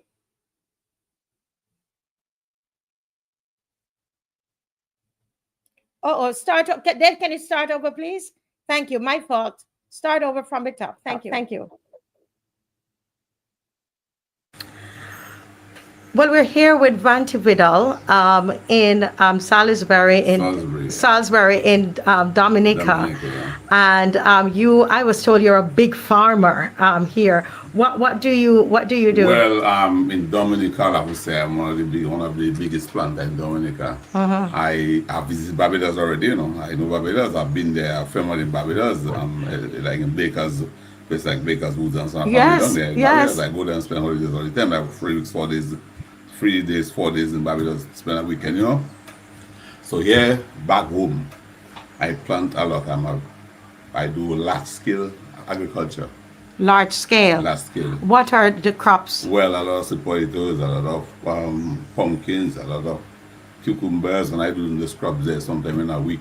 Like sometimes like 4,000 pounds, 7,000 pounds of cucumbers. What? In a week. I have been saying that to my family in Barbados. Like that the kind of agriculture I do in Dominica. And then also things like passion fruit, I could make something like 75 bags a week. 75 bags, which can weigh maybe about 75 pounds or 80 pounds each bag, And then I also do little things like carrots, but not so large scale as I did before. Before I used to do large scale amount of carrots and seasoned peppers, bell peppers. But now I remain in seasoned peppers. I do a lot of bags per week of seasoned peppers. But before, when the medical school was in existence in Portsmouth, that was the best time, Ross University, which Barbados has still from us. And I believe the main culprit that caused us to lose this school was that new Prime Minister, Yola from Barbados. Because all what we had, all resources, all that we had making, it has diverged. Barbados, I don't vex because Barbados, our family in Barbados, but there's a loss we have. And today that same woman come down and can come and preach, tell us all the good things, where she's one of the people that was instrumental in helping us to move from Dominica to Barbados. So I have suffered from that. Oh, as a farmer. Yes, because I could stay on a Monday afternoon after I finished transport water and my crops and so on, and go down to Portsmouth, which is the second town, and I would bring maybe about 500-600 pounds of tomatoes. And before I land at the shacks down Portsmouth where they do the cooking for the students, that gone, and I have my money in my pocket. On a Saturday again, I'll go down Portsmouth again and bring a pickup load, high sky, with carrots, tomatoes, bell peppers, lettuces, at 2 greenhouses, which I planted for that medical school. And I would maybe make in a Saturday, make about $3,000 at We Church in Portsmouth. I would make about $3,000 at Subway in same pick at the school. Another $1,500 from a place called Tomato Cafe. Some Canadians run that place. And at the market, maybe I'll make about $2,000-3,000. So I spend a lot of money every Saturday. Right. And I've lost that because of Mia Motley and our school, which they have grabbed, they have snatched from us. And then some time back, we had some protests about a feeder road in Salisbury, that same road we got there. Yes. And then we were protesting one early morning. So when you say we, you mean the farmers? The farmers of the village. Right, okay. So one early morning when I was about to leave there to go and transport water out of my farm, a squad came and get me. A police squad? Yes, and my yard was not fenced as yet. It was open. They came right there. And then while they were coming, what about the fight dog, and you inside your right. Right, you have a big dog behind there. Yeah. And then, and they came, they get me, they took me on a van, a Toyota pickup, and they had me moving up and down the village. But why did they decide to come to get you? I was one of the people who was demonstrating in that Salisbury demonstration for that farm. So you wanted a farm road. Yes. And you had, so that the farmers, they have written letters, had meetings, and tried to get the attention of the government, and they never take us on. How many years were you doing that for? Well, this thing it was a long time, because it's going to pour in 2000. Yeah. We have been begging for that feeder road, and then when we couldn't take it, we had to go and demonstrate for that road. And then they came, arrested me, put me on vehicle, take me to prison Roseau for a whole day. Then I came and bailed me. And then so it went on. And then after again, in 2019, we had that same demonstration again, that same Salisbury on the highway down there again. And what was the hurtful part of it? That same Mia Motley from Barbados sent down a squad in Dominica to come in the village and terrorize the people, the old people, everybody. Because after the road was cleared, the main road was cleared, the squad came up the village and set the place in Tegas. Yeah, but somebody listening would say, but I mean, if somebody had to ask her to send. The Prime Minister, then they do the minister and they get that come down. Right, so scare it. So you don't blame your Prime Minister as well? Well, yeah, he's the one that maybe asked Motley to send help to terrorist people in Dominica. RSS. The RSS. Yes. And at that time she wasn't chairman of CARICOM. It was the Prime Minister of St. Lucia. So what do you say about that? So, in spite of that, she was the one. RSS have part in Barbados, I believe, right? The Barbados Prime Minister, the government have to do RSS. It's the regional security forces. So Barbados formed part of it. Yes, and she was the one who I think was very instrumental of sending down Dominica to terrorize us in that village. Right. Okay. So what I heard was that while the Prime Minister of St. Lucia, Chastanet was the chairman of CARICOM. Yeah. He also sent troops, but he withdrew the troops. He withdrew the troops, and she and hers remained. Right. Okay. Yeah. And it is because of that you felt that that she should not be here right now. No, she's a disaster for Dominica. She has done it on 2 occasions with the medical school, with the terrorizing of the villagers in Salisbury, in Dominica. So she's not a friend to Dominica, as far as I'm concerned. But she's a great friend to your Prime Minister. Well, because both are friends, they flock together. So if they are a good friend goes off, they know what they do together. We don't know. But all I know to Dominica, she's not a friend to Dominica. So she come here to them, try to play nice and say all kind of good things. But she must remember, we just before at our school, which I think she was very instrumental of snatching to go to Barbados after Hurricane Maria, it was? The man. And here it is again, one Chastanet withdraw, did not send the troops. She sent has Dominica to terrorize all the people of Dominica in Salisbury. So, she's not a friend of Dominica. She's not. And because of that, the way they came and terrorized, and what was the painful part about it is, after the road was cleared, which they was also cleared the road and that's it, they came up the village and terrorized it by tear gas and shooting people with rubber bullets and so on. And that was not called for, because you clear the road, and all the business, but to come to the village and that kind of thing, and you come in Dominica and say, Maybe in Trinidad she not come, maybe in place like Sandra she not come, but here she can do a god Dominica slack. Yes. Yeah. So what would you want to say to the people in Barbados about how you, because you have been affected, with Ross not being here, and economically. Yes. Your business, you're a farmer and you used to supply Ross. Yes. And you have been hurt economically And I've lost by that it. totally. Yes. Yes, and plus, did you lose any family members from the tear gas down there? tear A lot gas. of my people in the village down there get killed after the older people, and then they could not had respiratory So you have people who've died from Yes, it. So, yes, so yes, that's yes, why yes. you're so Yes. I could still feel the rawness. Yes. You're still very angry about Yes, it. very much. Yes. Yes. So what would you want to say to the people of Barbados? Well, I don't know how she treats her people in Barbados, but I consider her to be a terrorist. And not your prime minister? She's part, but within themselves. Okay, so you group the two of them together. Yeah. Okay, because he would have had to send to call her. She could not come on her own. Invited her to come down. Yes. And I mean, have you appealed to your prime minister? Do they know the damage that occurred in the community? They are fully aware. But they are the one who call the shots to do the good or to do the bad.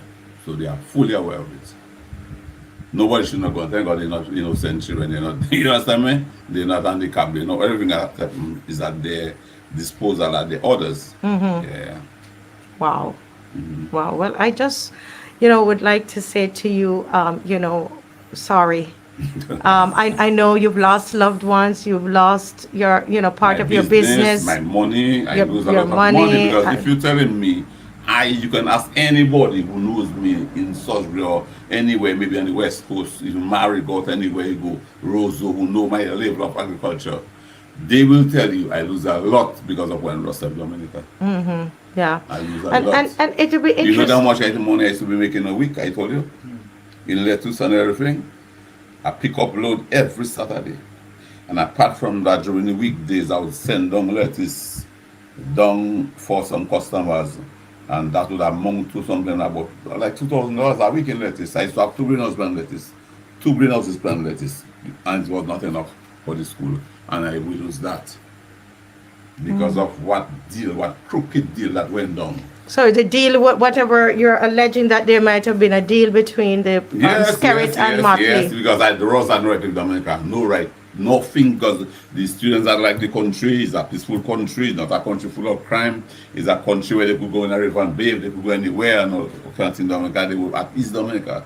It's some conspiracy, some dirtiness that happened that caused the school to leave and go to Barbados. Mm-hmm. Some on-that-table deal. And so you're believing that for sure, those two things are the main reasons why there are some Dominicans who they don't want to see her at all. Yes, because they know she destroyed Dominica. She was one of the main people do it. Sure. Okay. Because the economy, we about 35% of our GDP from that school. 35%. Yes, and we lose that because of that woman. Wow. Yes. But it seems like you're putting all the blame on her. What about Skerrit? Well, it's they that joined together to do it. It was a partnership that happened in co. You think you're alleging it's a partnership? Yes, a partnership. Okay. Yeah. Okay. Yeah. Well, sir, we're sorry for your loss. Yeah. And I hope you'll be able to build back up your business. Well, if the help of God, yes, I will build back. Yes, you will build back. I trust in the Lord. Yes, you can't get and back your relatives, He makes but me what I am, and everything I own or my health, my strength is from God. So anything people may try to do to destroy me, they cannot succeed because I am held by the hand of God, the Almighty. I believe in Him a lot. Not my friends, not anybody, but God. yes.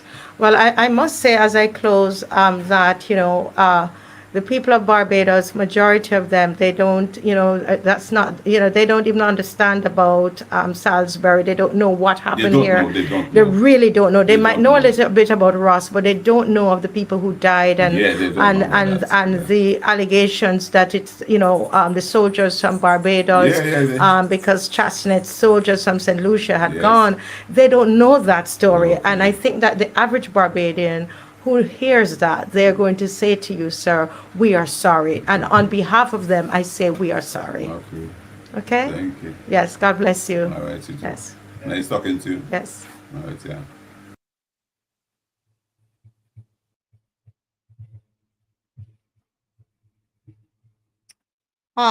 Folks, every time I listen to these interviews, it's like I am there again. This man, I mean, he was so strong, he caught me off guard, to be honest. The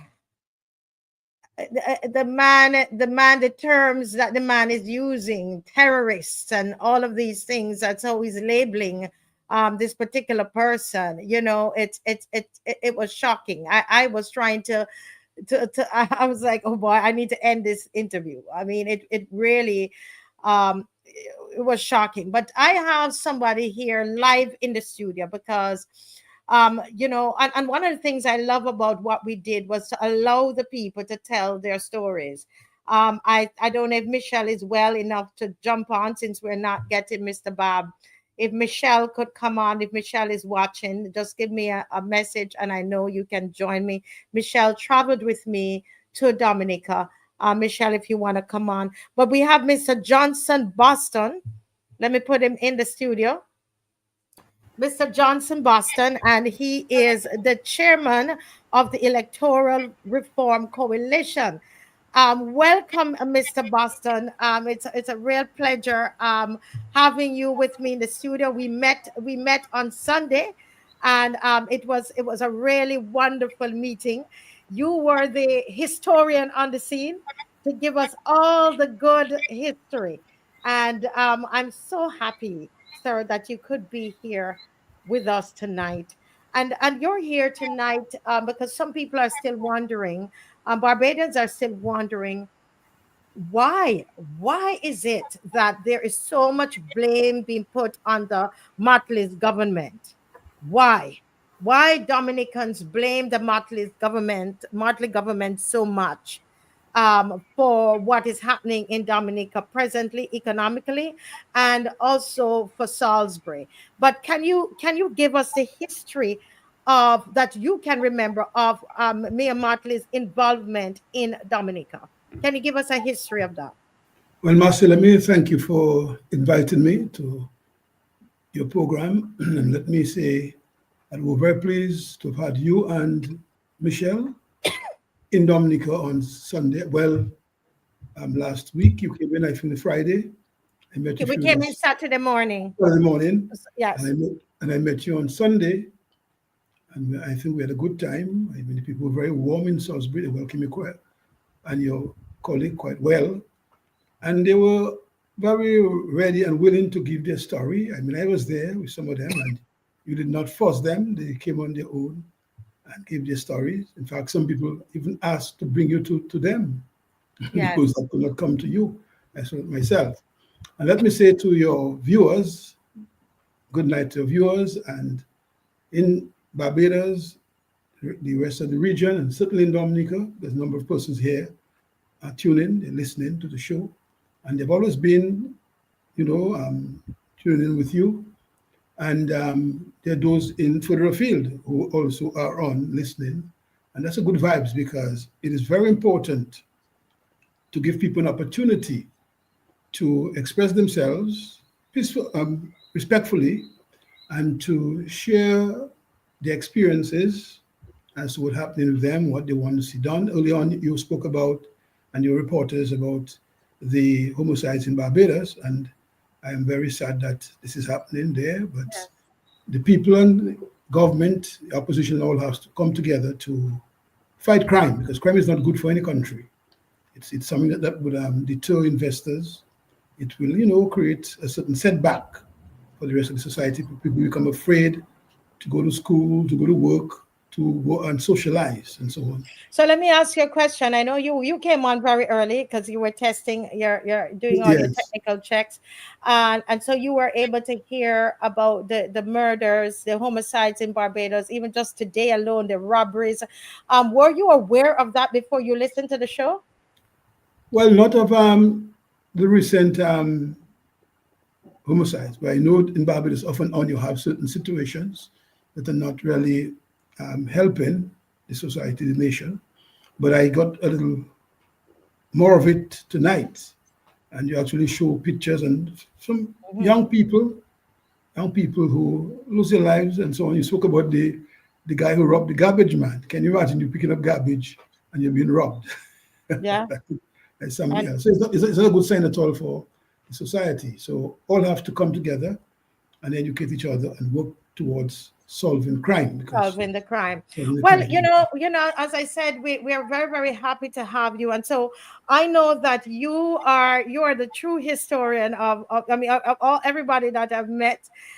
You know, you've been around in politics and all of it for about 50 years. So can you just walk us through? We only have a couple minutes. You know, say about 15 minutes, and give us a short version of it. Walk us through you know, the first time Miss Motley came, from your recollection, to Dominica up until now, this last visit here. So can you walk us through that? And if you can do that in 10 to 15 minutes. I'll try my very best to do that. Well, I would say to you, I'm also the chairman of the Dominica Freedom Party. Yes. The older persons would probably remember Dame Mary Junior Charles, who led the country for 15 years as Prime Minister. And she and the Barbados Labour Party, the Freedom Party and the Barbados Labour Party, were sister parties. She had a very good relationship with Tom Adams, the late, and his government. And he too had a very close relationship with her and her government. So when Mayor came in as leader of the party, we, the Freedom Party, approached her as leader of the BLP, and we invited her to Dominica. One, we wanted her to be called to the bar in Dominica so she could help us to fight the electoral reform issue that have been ongoing in Dominica for quite a while. And she was concerned about the IPO, okay, integrity in public office. She was concerned about integrity in public office? Office, yes. Okay, so she was concerned about that for Dominica. For Dominica, because yes. we had passed that, we had passed it in Parliament, and therefore she thought without the Freedom of Information Act and the Whistleblowing Protection Act, the IPO would not have much effect because people needed to be free and it needed to be at ease to report the wrong that was going on.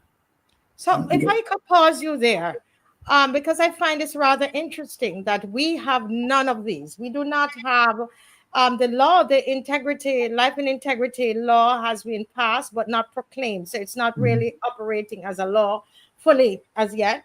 And although that was promised to us during in the manifesto, and we do not have a Freedom of Information Act, but you're saying that she had gone to Dominica to try to get those set up for you in Dominica. What year was that, sir?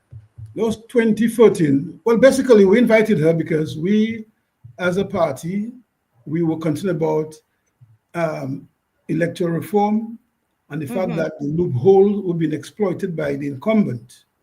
And they will get into office by exploiting the loophole, which not a government, not a party before in government did.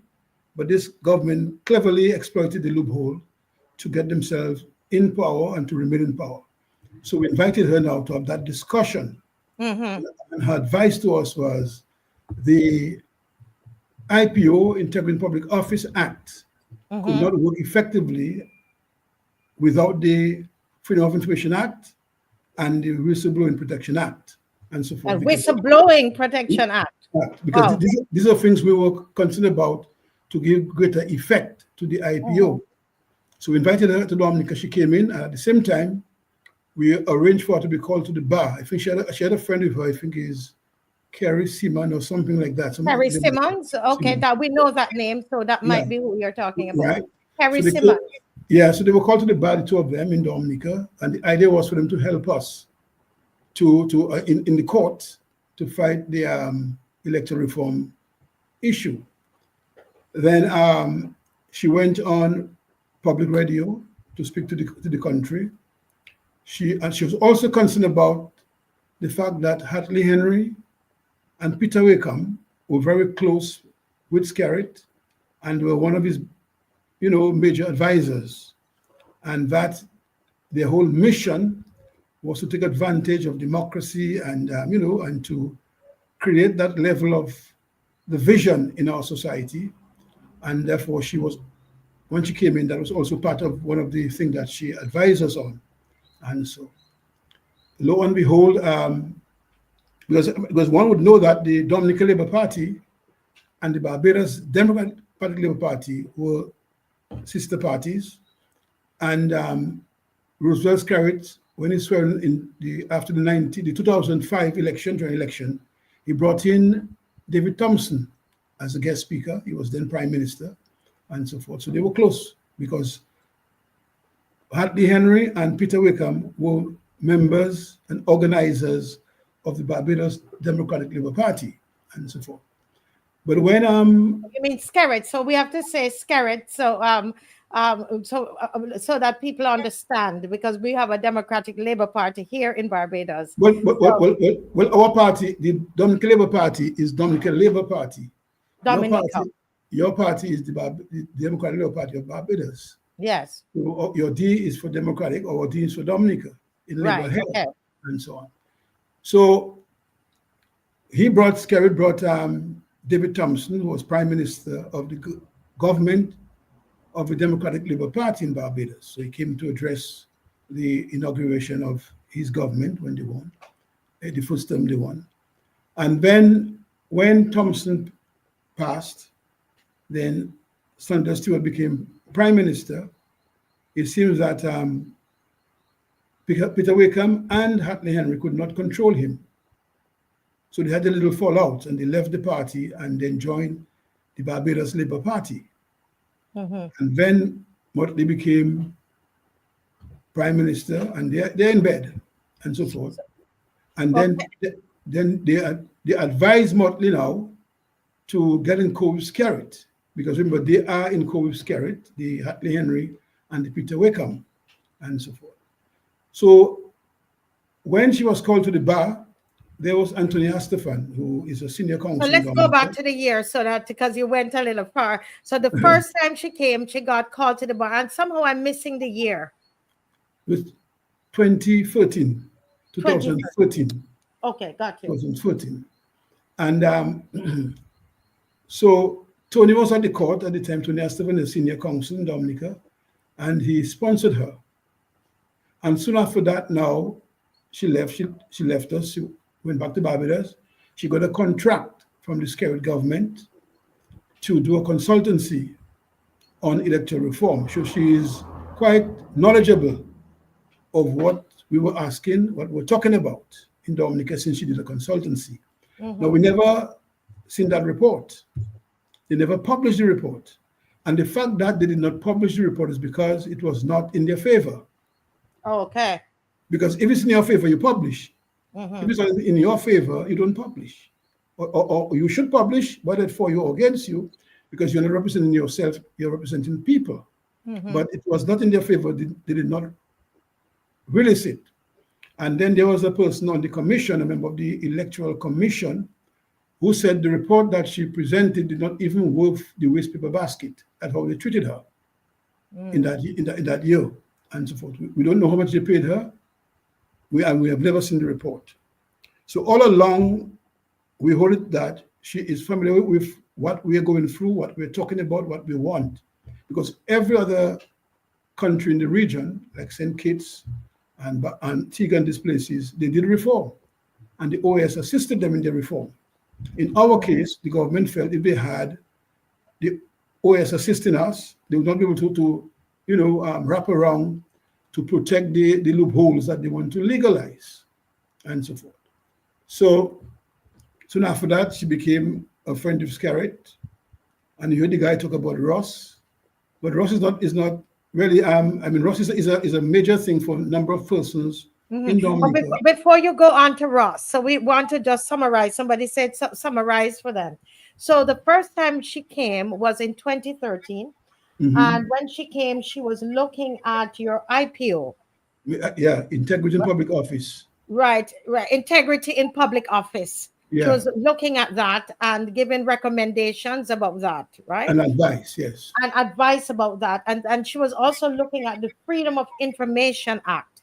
And the Whistleblowing Protection and the Whistleblower Protection Act. So Act. listen carefully, guys, which we have none of that in Barbados. Just listen carefully. It says not that they don't know about that is important, right? The Integrity in Public Office Act, Freedom of Information Act, and the Whistleblowers Act. Okay, and then she was called back by the Skerritt's government to do research on the electoral reform, and on electoral reform, and to present a report.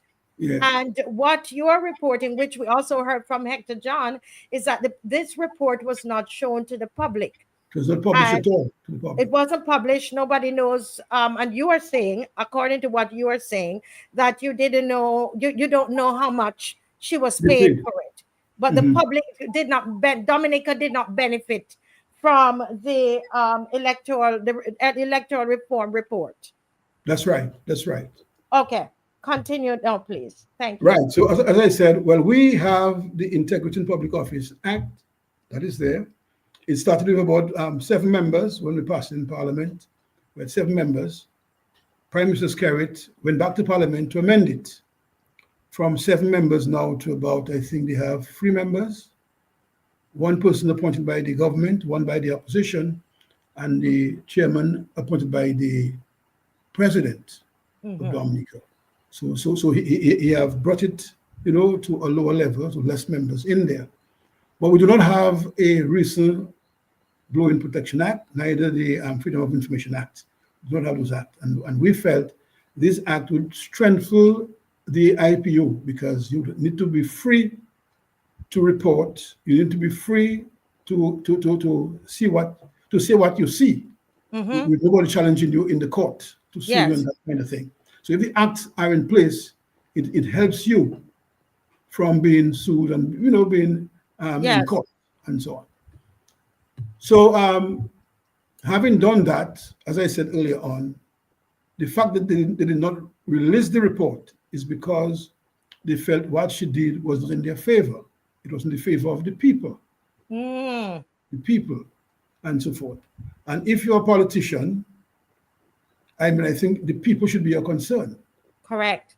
And when you govern, you don't govern because they are labor rights, they are BLP and DLP.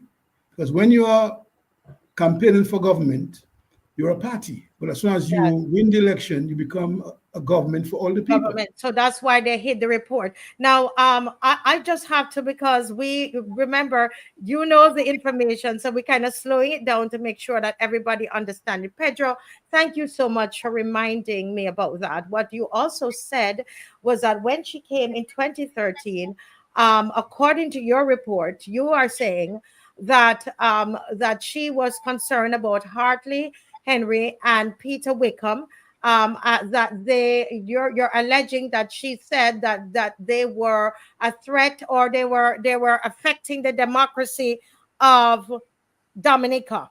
Yeah, and also she thought they were too deeply involved in the political and domestic issue of Dominica, and therefore they would be like a hindrance to democracy and promoting a one-party state. That was their philosophy, and she was very much, at the time, she was leader of the opposition in Barbados. She was not so you're telling me she was concerned about a one-party state developing in Dominica? In Dominica, with the support of Peter Wickham and Hartley Henry, because they were very close to Roosevelt Skerritt. But as I said, when Thompson passed, then you had a new prime minister in Stonewall Stewart. And these 2 gentlemen could not control him or had the influence on him like they had maybe with Thompson. So they fell out, they left the party. And then they joined the BLP. And that's where they become, friends of the same behavior. Okay? So we felt when she became chairman of CARICOM, as Prime Minister now of Barbados and chairman of CARICOM, with her knowledge of the reform that we were fighting, we were promoting, we were educating on, we thought she would have been a good help in terms of not taking sides, but consulting, understanding, because what you want to do as CARICOM chairman is to ensure that the community, Caribbean community, has peace, tranquility, development for its people, and people are divided. And if you see a wrong, you call a wrong where it is. And Barbados have been seen by many of us in Dominica, if not all, as a very up-to-do country in the region. We have seen Barbados, in fact, we refer to Barbados as small England, and we saw that Barbados was the country that stood heavily for democracy and good governance, because you had the BLP government led by Adams. Well, before him was his father and others, but led by him from that period. We came into government. And then you had the Democratic Labour Party by Errol Barrow. Mm-hmm. And we felt these gentlemen on either side were very objective. And what we saw, Barbados was a pattern to follow, because Bajans would not give a party more than 2 terms. More than 2 terms. They normally give you a first term, they test what you can do, and you have to impact them that you have done well in your first term to be given a second term, and so forth. And the Bajan people have trusted both parties, because both the DLP and the BLP have been in government on different occasions, and so forth. Now, when Shenskard became friends together, I mean, yes, they're prime ministers together, so they would have to respect that as prime ministers of their country, but we expect her as chairman, and what we know coming out of Barbados over the years, that she should have a sober head in this discussion, and she would not take sides in this discussion. So we wrote to her many occasions. All we got was an automatic response from the Prime Minister's office and so forth, but nothing tangible. So we went on discussing, involving people, getting lawyers in Dominica, business people in Dominica to discuss electoral reform. And what we felt is the playing field must be leveled, because the amount of money that's been spent in Dominica for election is in the millions from the government side. And they bring all big bands and overseas artists, you know, and they bring in big billboards, and they bring in all of this music, all of this money and food and so on. And therefore, we wanted to have a level playing field that both parties or more parties in our country can go into an election at the same level. And the people decide which of the party they select to govern their affairs for that 5 years. That's what we were talking about. She only responded to us when we wrote to her before the 19th. We wrote on the 18th, and we had this protest on the 19th. This is of March. So you were writing her all these years that she was in office, trying to appeal to her, seeing that she would have known some of the challenges in terms of the need for electoral reform. No response, or just an automatic, you have reached the office of the Prime Minister. That's all you're getting all these years. And finally, March 19th, you got a response from her. Continue, please. Well, we got a response after March 19th. We wrote on the 18th, and we had the protest on the 19th. The government went into Parliament, the bulldozers went into Parliament, and they approved the free bills, And there was, you know, this disturbance outside of the Parliament with the police and the protesters. And she wrote back, probably by the 20th, we got a letter from her. And in that letter, she's saying that she understood that we had no permission to protest. And our law says you do not need a permission for a protest or a peaceful gathering. You need permission for a march or a demonstration where you have to use roads and so on and things. So I think where she got that from, we didn't have permission, right? She did not even express, you know, regret for what transpired, what happened and so forth, and call for order, as you expect a decent person would do, and more so chairman of the community. She just brutally just say, we had no permission. So in other words, if you had no permission, you can be dead you can be arrested. That's not a concern.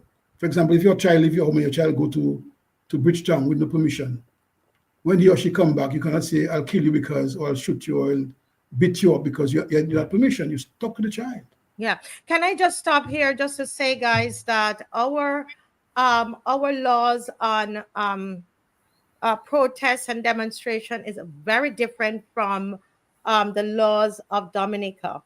And if the laws of Barbados said that you must have permission to assemble, and it's not the same. Okay, so that we understand. But so I'm not sure, she didn't get a chance to look at the laws of Dominica, but they're different. But continue, please. Yes.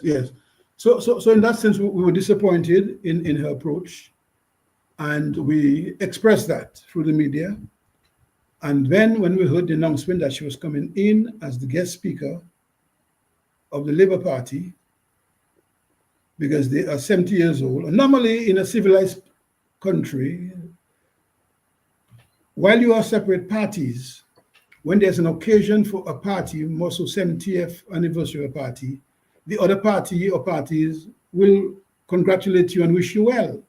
Because while we are in separate parties, our main objective as politicians and political parties is to serve the community and uplift its people, to ensure that their lives are better. That's we may disagree on certain approaches and policies, but generally that should be our approach, and so on. Now, what the government want to do now is they have passed the law, and we were asking for campaign finance legislation. And so Dennis Byron, in his recommendation, because he did a consultancy, paid heavily to do that, and he recommended campaign finance legislation taking into account the kind of spending that have taken place by the incumbent. Okay? And so we thought the government, having paid for something, the government would accept it. There may be certain variation, if you like, but accept it, principle of it, and put it to use because we paid for it. And we ask now, our voters list is more than the population. So how can you have a voters list that is more than your population? It means, where are the children below 18? Where are these young people below 18? Where are the babies? And so on. So therefore, we felt that the voter list, what we call the voter register, was corrupted. It is corrupted because you have more people there on it than you have in the nation. And so we recommended a re-registration. So every voter would be on the same level, applying the law that's guide registration to get back on the list. But the government felt if they go for a re-registration, the people they bring from abroad, because they bring every election, they bring people from overseas, the United States, in part of the Caribbean, to vote. So if they go for a re-registration, they look at it as a disadvantage to them, not taking into account the benefit of the nation to have a level playing field, right? And so on. So they went instead for reconfirmation. So wherever you are, you can show up for reconfirmation, you can call for reconfirmation and remain on the list.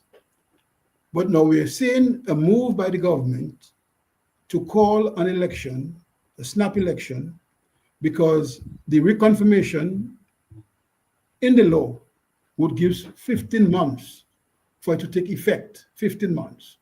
And if I told you have to call an election now, you will go back to the old list, the corrupt list, to call an election. And we felt that is not fair because there is no crisis for election. There is no haste because you have sufficient time for the 15 months to elapse and then to call election. And she was coming in now into that kind of, situation with the Labour Party using the 70th anniversary as a springboard to a campaign for snap election. So then we wrote to her now to say to her, to explain the situation to her and to caution her in coming to Dominica to give that kind of support to the Labour Party, and more so in her capacity as chairman of the community of CARICOM. Because when you do that, you choose one over the other.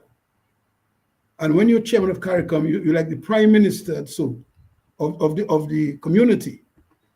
And as prime minister or president, whatever you want to call yourself, of the community, you ought to respect the government in office and the opposition, because democracy, as we know it, calls for government and opposition. Yeah. And in some cases, people don't understand that you may have a party elected to government and you have a party elected to the opposition. And both parties together and the people govern the country. Yes, for there to be democracy. There'll be democracy and fairness and development and peace. Because if you don't as you please what you want, how you want, it means the other side unhappy about that. So you wrote the letter, because I saw yours was a signature of the letter that we saw being sent around all around in Barbados. I think it got to St. Vincent, it got to Jamaica. This letter that was going on, it was your signature at the end of it. And so you were cautioning her that she was coming into a partisan situation. Yes. A political partisan situation. And you were saying to her that as chairman of CARICOM, it would not be in the best interest of Dominica. And not wise for her as a prime minister of a sister island and chairman of the community. And I'll tell you something, I have seen leaders come in to speak at what we call convention rallies. Okay? Convention rally is an occasion, an annual occasion, where you elect officers, chairman, leader, and secretary and so on for your party. So that's what we call a sober time. You come in. So all these flags around the place on poles and a poster of Mia Mottley picture and the prime minister picture, like a real campaign. And you will join on Mayor's vibrantness into your campaign to kind of give you that lip into your campaign. Because I mean, she speaks around the globe, she speaks well, she speaks strong. And we look at her as somebody who could stand up for things that are not right. She can promote what is right and, ask what is not right, not to stand. But while she does this in international circle, when it comes to the region, she ignores us. And at the same time, she's coming now to a rally now to speak to the very people that she have ignored. And the people that you're coming to are not just people who support Skerrit Labour Party. There are people who support him, yes. There are those who do not support him. And therefore, both sides must feel that they have access to CARICOM, through its chairman, through its secretary general, and the office of CARICOM. Because when there's an issue in CARICOM, I mean, you can't go and report to the government of Guyana or Barbados, you report to CARICOM. And so this is what CARICOM does sometimes. They invite you at the heads meeting. They invite you so that you can speak to the leaders as to what you're facing in your country. And then they, as leaders, will analyze and advise in the best possible way for the peace and unity of the country. Yeah, but look at this picture, because this picture has been shown around to say, that I'm lying. The people of Dominica came out to hear Miss Mottley. Look how many persons are there. And so Marcia Weeks is a liar. What do you say about this? Look at the people in front of you. Well, usually the Labour Party in Dominica, because they are in government, they have the advantage of being the incumbent. So they have the resources, because I know in the past, people pay their way to go to convention. They pay their way to go to rally. They pay their way to go to campaign events. They buy their T-shirt, they buy their cap, and they go. Or if the party gives you a cap, you make a contribution. But since Skerrit became prime minister, it's free for all. In fact, I heard before that rally they had, they were giving buses a full tank of gas. They were giving them 4 tires, asking them to go to a place to collect 4 tires for. Hold a minute. I heard that when I was there too, that people were being offered 4 tires and they're giving them gas. Yes. What else? And then, in fact, one guy was saying to me, they asked him to use his bus, and they told him to give him from the area not too far from Roseau. They'll give him $550 from the community on the West Coast, I will see where that is, into Jubla. And another person was saying to me, she had an issue where she wanted to get a transportation, a bus to help her to navigate passengers and to earn a living. And she had spoken to one of them for duty free on the bus. And she applied, she spoke to a particular minister, and she didn't hear anything for a long, long time until the week of the rally, that person was called and say, we are working on the duty free for you, so please, I will call you to tell you when to come and see me. So it means that was an election vote catching event, really. And for her to come in to address it tells you, as far as she's concerned, she ignores all the letter we sent, the caution we gave, what we stood up for. She ignores that. 25 of us got arrested. And her comment here now, one, is to encourage the government of Dominica to break the law. The very law they passed in Parliament on the 19th of March this year that says you must have 15 months for the reconfirmation to take roots so they want to go ahead of it to use the old corrupt list for an election. So she was encouraging the government to do the wrong thing. One. Two, she was supporting the fact that 25 of us who stood up peacefully got arrested. Some of us spent a day or two or three in the cell. And as far as she's concerned, that's not her concern and things like that. Now, I just want to quickly say, the guy spoke about the Barbados troops coming to Dominica. Remember, Barbados has been the chair of the RSS. They have been the headquarters of the RSS. So if Barbados say we are not moving, nobody else would move. But when Barbados said we are moving, all the rest of the OECS islands will move. And if they want additional support, they seek Jamaica and these other territories to assist.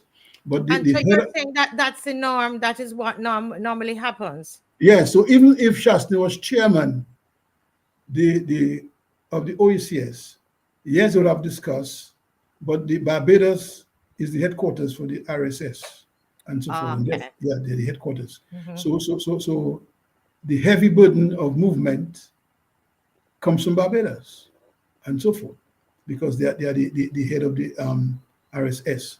So all of that, we felt that she let Barbados down, so to speak, in the sense that we knew Barbados to have had reasonable leaders in the past, like I mentioned Tom Adams, Errol Barrow, there were others, Arthur, there were Erskine Sandiford, and those persons, and so on.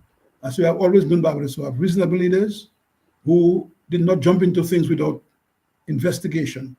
And she jumped into without investigation, and she came here. I would say, though, she was very cautious in what she said at the meeting. Because she, but before you you even go into that, there are some people who are they're opposing what you're saying. I've spoken to some people, and they're saying that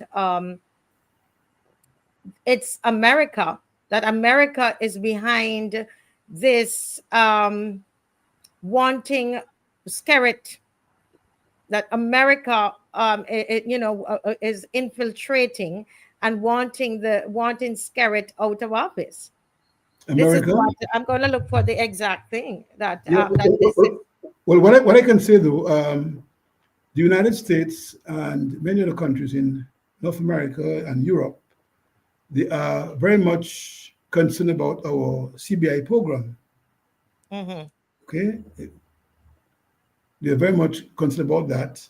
And the fact that, if you notice, we in Dominica, we had to just pay our passage and go to England. Nowadays, you have to have a visa. Mm-hmm. We used to go to Canada without a visa. Now we have to have a visa, and so on. So all of these are burdens in terms of the people who have gotten our passports or citizenship. Has become very frightening for these countries, and in that case, they have taken strong measures and so forth. Okay. Right? Taking strong measures, but there is no way the American government are involved in our government, our leadership. I mean, they may dislike the approach of governance in Dominica. Mm-hmm. And the reason why Skerrit is shining is he cannot come on a platform and appeal for support based on his stewardship, what he have achieved. Yes. I mean, a few things have been done there and there, because any government will do a few things. But generally, the people of Dominica has gotten worse off. Yeah. And But jobs, so you're saying that OAS, OAS is actually saying that you have free elections, but it's not fair. I read that myself. Yes. Independently. So these are independent bodies. Because there's some people who are believing that I didn't look. I only listened to the people in Salisbury. No, but there is the report from the Inter-American Commission on Human Rights, yes. that is condemning the government concerning the behavior of the police in the protests, and condemning and is totally against the election irregularities in Dominica. And actually I would say to you, Mr. Johnson, that I actually read that report before I started on Monday, but you know how people, they are not going to listen to that.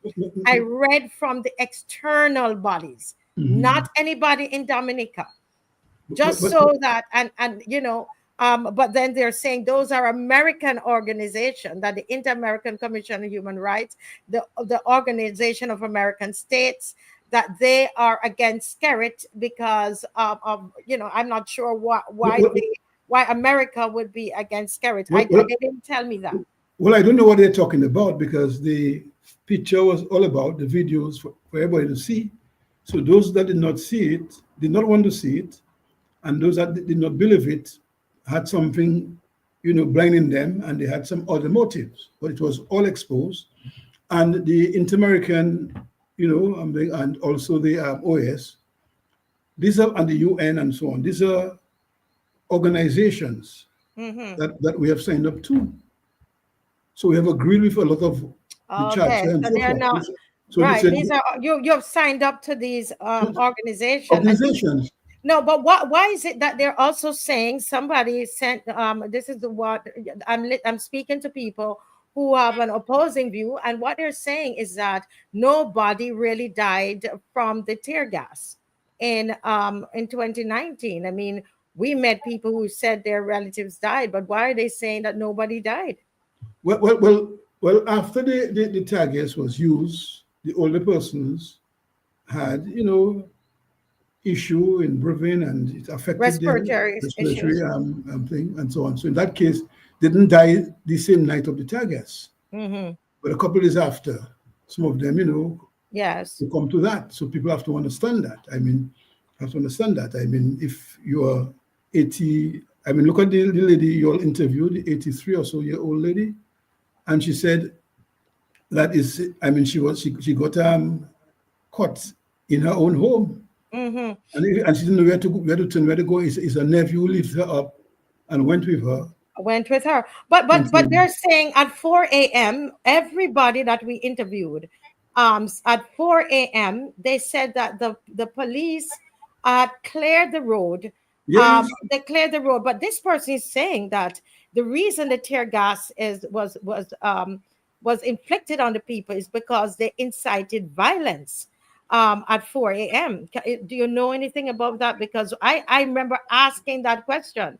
What I know, there was blockage on the main road.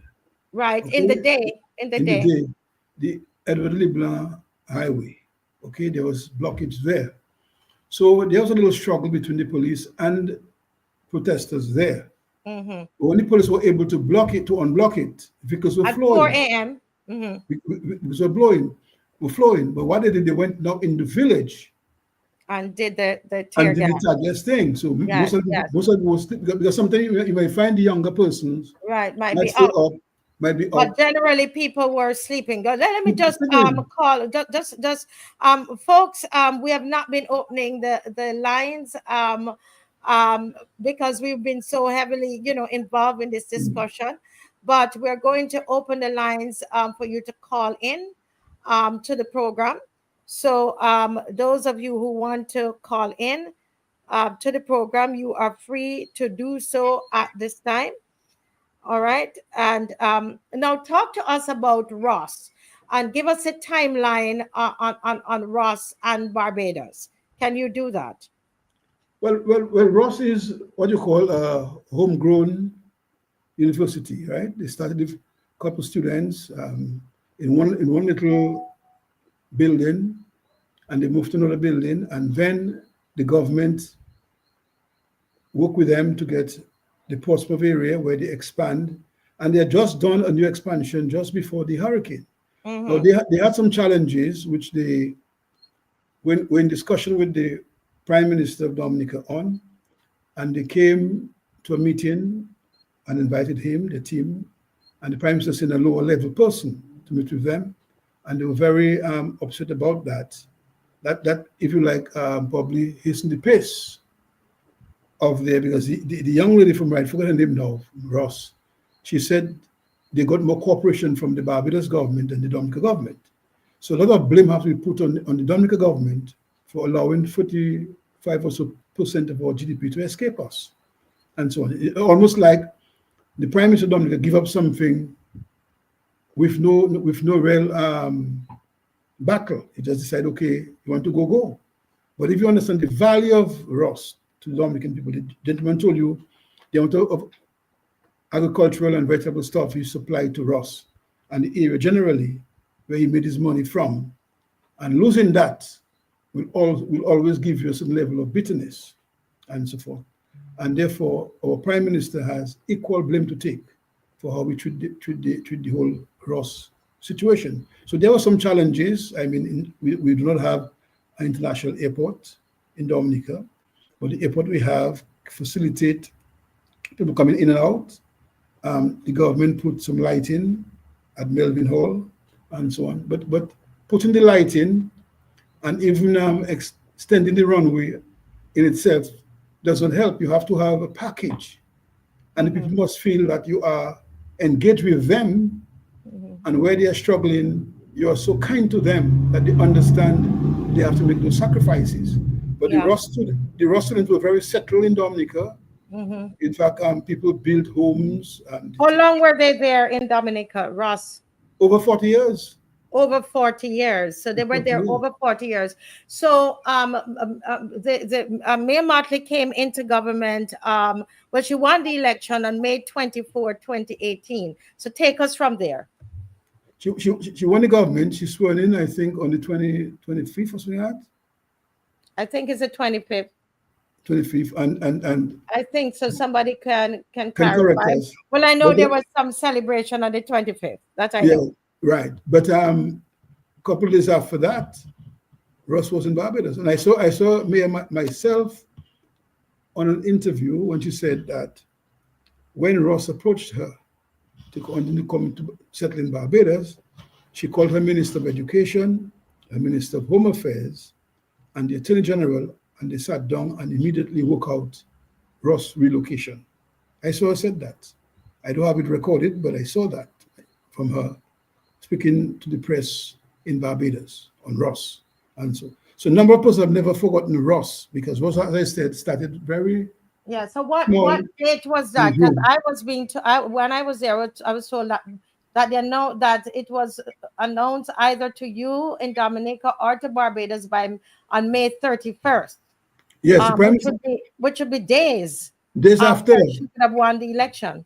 Because people heard Ross was living, but they were not.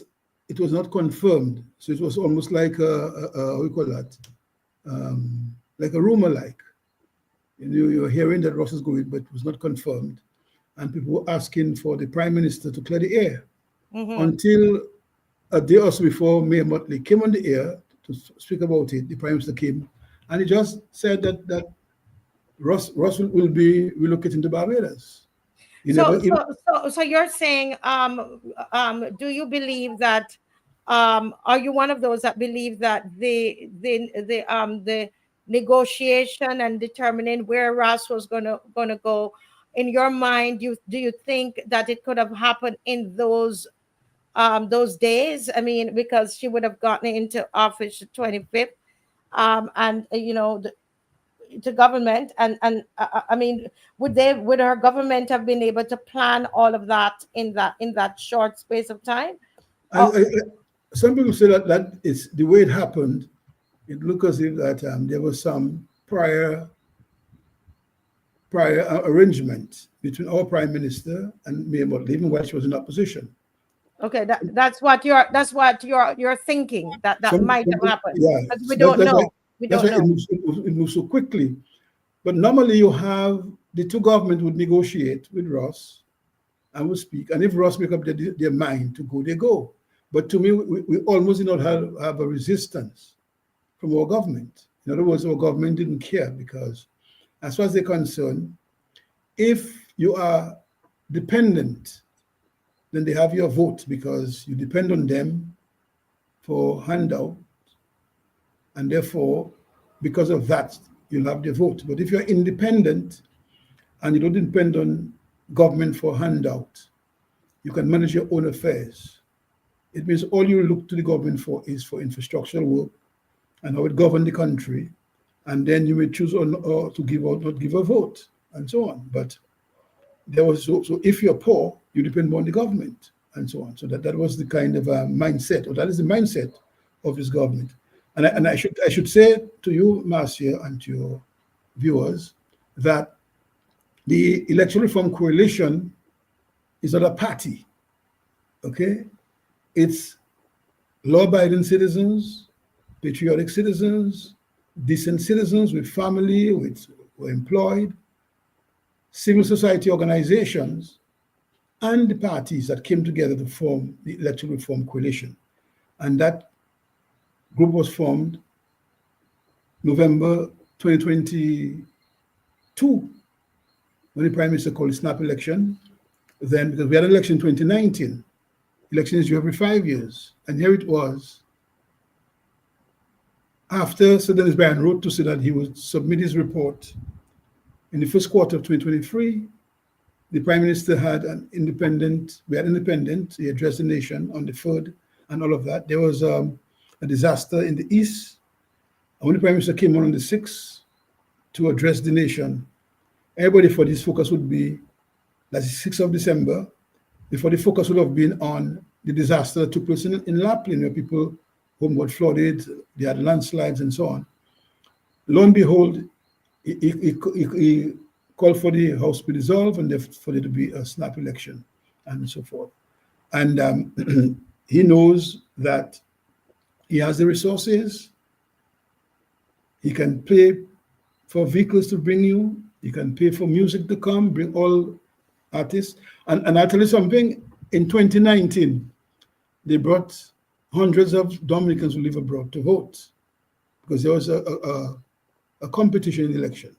Mm-hmm. In 2022, because the opposition did not compete, they bring no such people.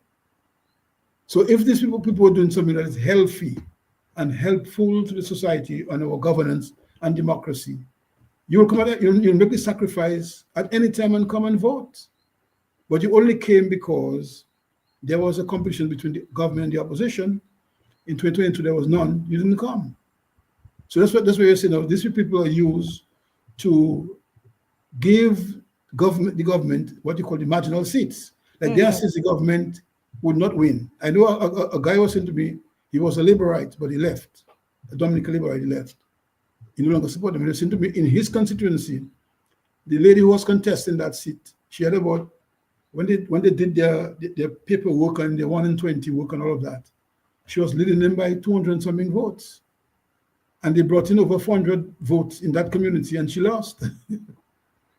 And the people came, they vote today, and left the same afternoon or the early morning. So they have no stake in what happens here, but they just come and vote and impose a government on the backs of the rest of the country, even in seats where the government would have lost, and they leave and go. And so these are the things we want to clean up.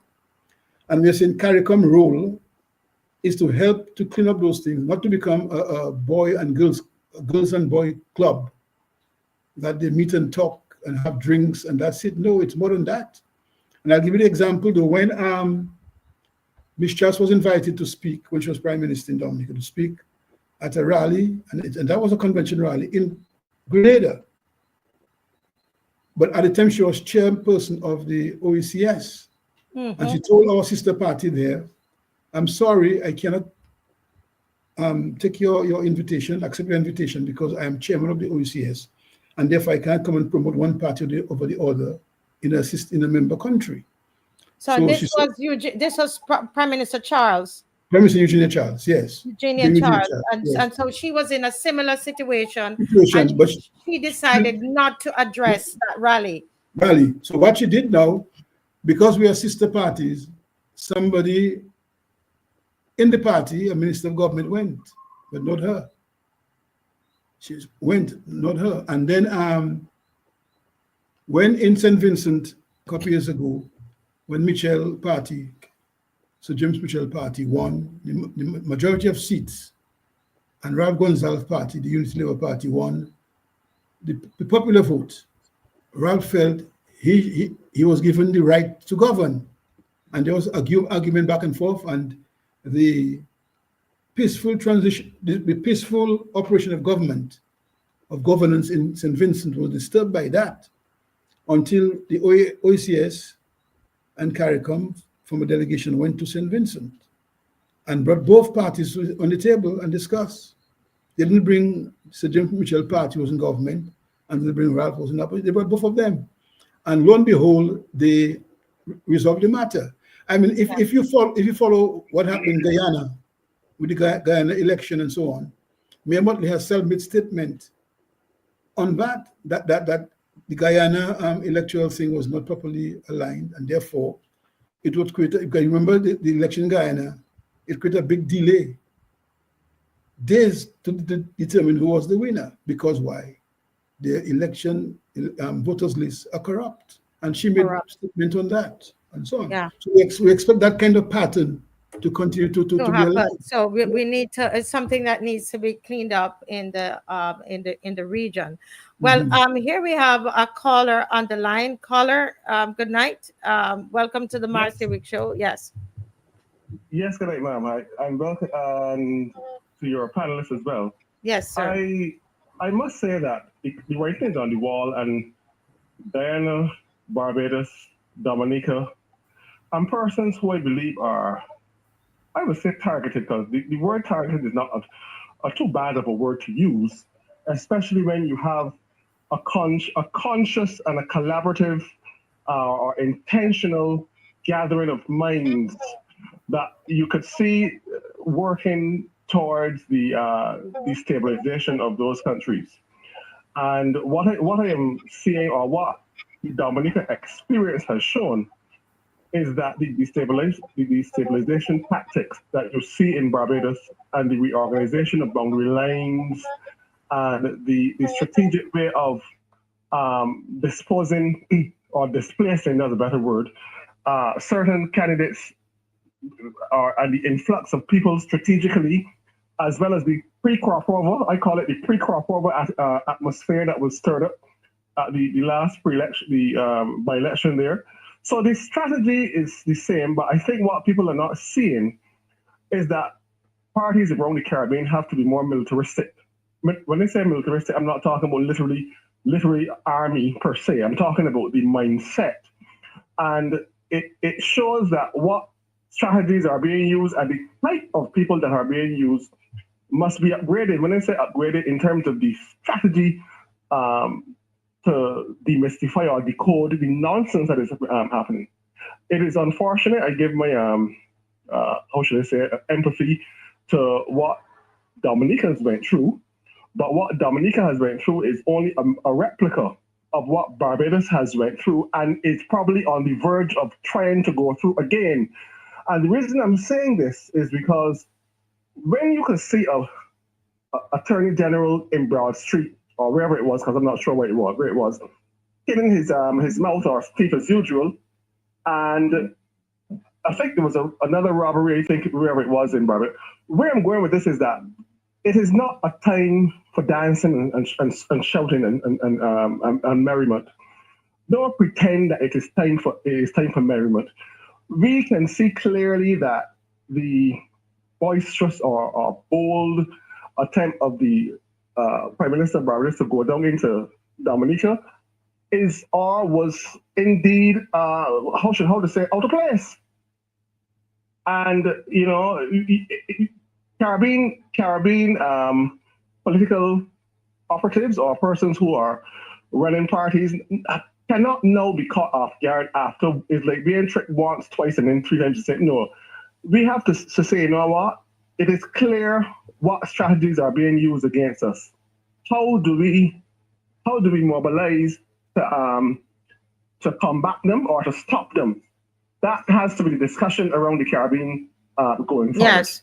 Or else the same thing will happen over again. It's like the what's his name again? The bird and the fox and crow. Yes. Right. Okay. How do we you're saying how do we mobilize ourselves as Caribbean people? Well, thank you so much.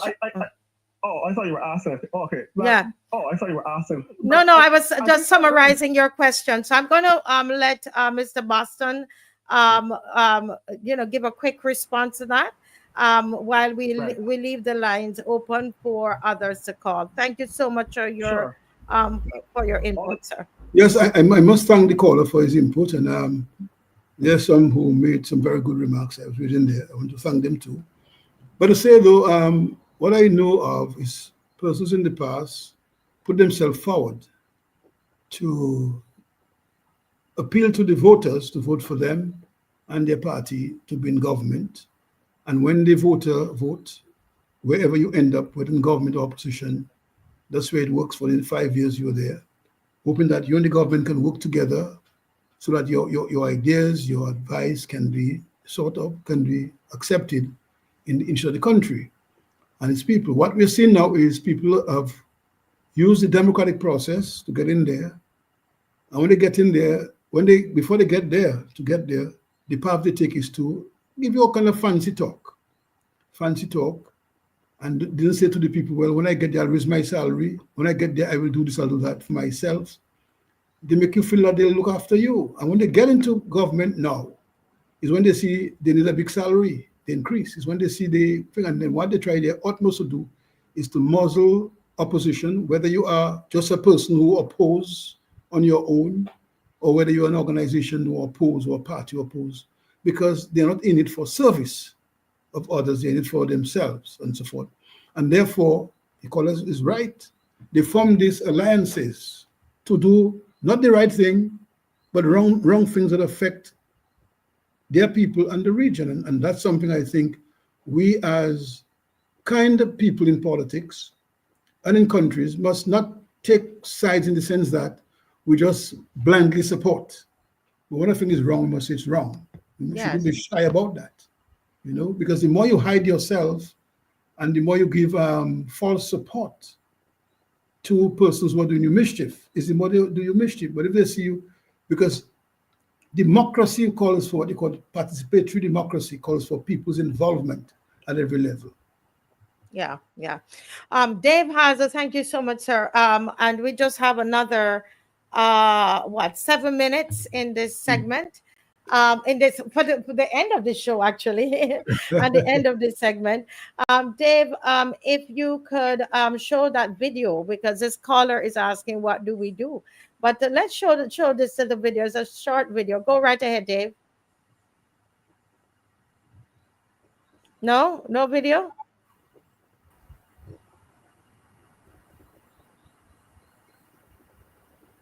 Yes, go right. Someone told me to watch this clip. Was that ant that stood up to me? Yeah, but we can forget about him. Yeah, it was just one ant. One ant. Yeah, you're right. It's just one ant. Yeah, boss. They're puny. Puny? Say, let's pretend this grain is a puny little ant. Did that hurt? Nope.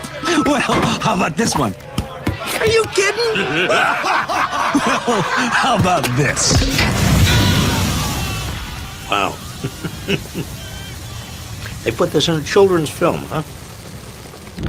You let one ant stand up to us, then they all might stand up. Those puny little ants outnumber us 100 to 1. Tyranny. And if they ever figure that out, there goes our way of life. It's not about food. It's about keeping those ants in line. I would show this clip in my class. You let one ant stand up to them, and they might all stand up. You see the power of solidarity, the power of all of us together. Individually, we feel helpless, lonely, often frightened. Together, nothing can stop us. No tyrant can rule us. No dictator can demand from us subservience. Together, we're powerful. Wow. Wow. I feel like you want to watch that again. To watch this clip. Was that ant that stood up to me? Yeah, but we can forget about him. Yeah, it was just one ant. One ant. Yeah, you're right. It's just one ant. Yeah, boys, they're puny. Puny? Say, let's pretend this grain is a puny little ant. Did that hurt? Nope. Well, how about this one? Are you kidding? Well, how about this? Wow. They put this in a children's film, huh? You let one ant stand up to us, then they all might stand up. Those puny little ants outnumber us 100 to 1. Tyranny. And if they ever figure that out, there goes our way of life. It's not about food. It's about keeping those ants in line. I would show this clip in my class. You let one ant stand up to them, and they might all stand up. You see the power of solidarity, the power of all of us together. Individually, we feel helpless, lonely, often frightened. Together, nothing can stop us. No tyrant can rule us. No dictator can demand from us subservience. Together, we're powerful.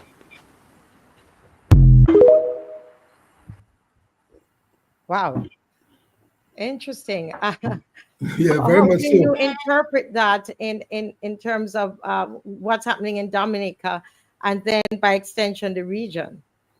Well, people must don't stand up for let's say for who you like.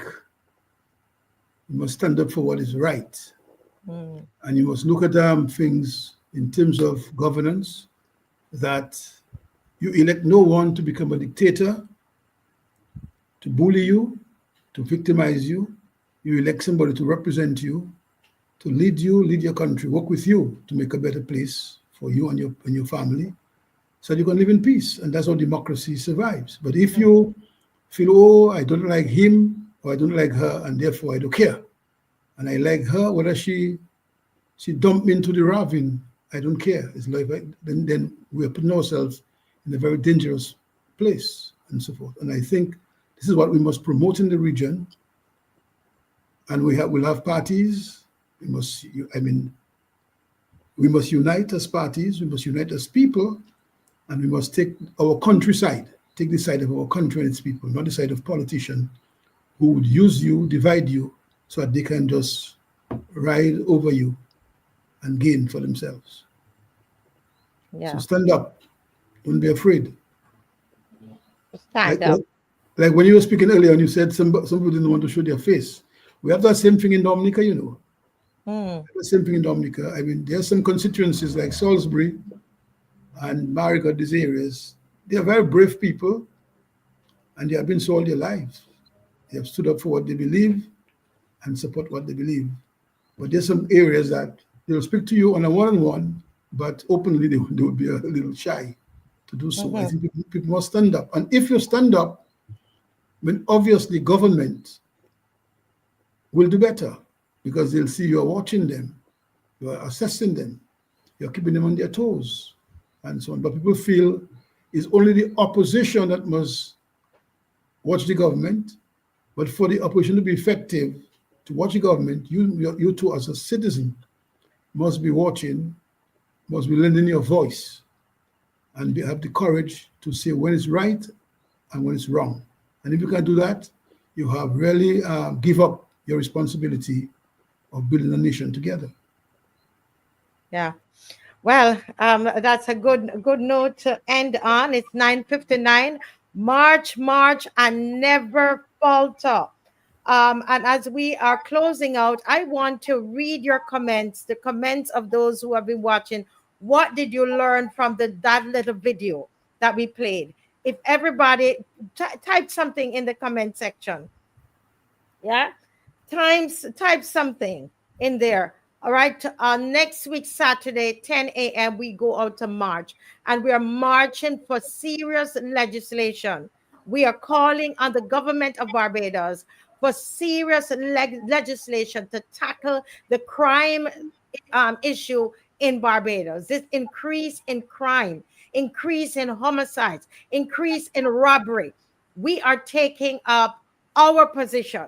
We're not depending on just the opposition that is in parliament, but as the good lip gentleman says, we on the outside, we are going to work together. Tironi says, together is strength. That's what he learned from the video. Anybody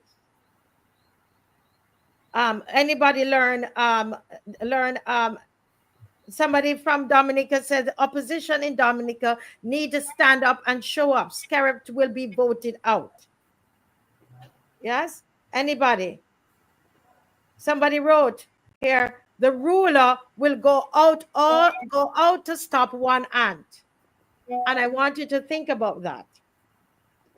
You think about that, because that is why they go after leaders, you know, Johnson. They go after leaders because they believe that you better stop that one leader, because if you get 20 of that person or 40 like that person. Judy Jug said she learned from it to stand up to the despot. Anybody else? Pedro said, so if that one person can rule over a democratic rule by cabinet, that's a silent dictatorship passing as a democracy. I don't know if you got that from the this scene is from the cartoon movie A Bug's Life, which came out in 1998. I have watched that so many times, and the scene is politically powerful and remains relevant to Barbados. Stephen Knight said, standing up to dictators and having your freedom will come at a cost. Yes. The grasshopper in the clip is called Hopper. Mia in so many ways.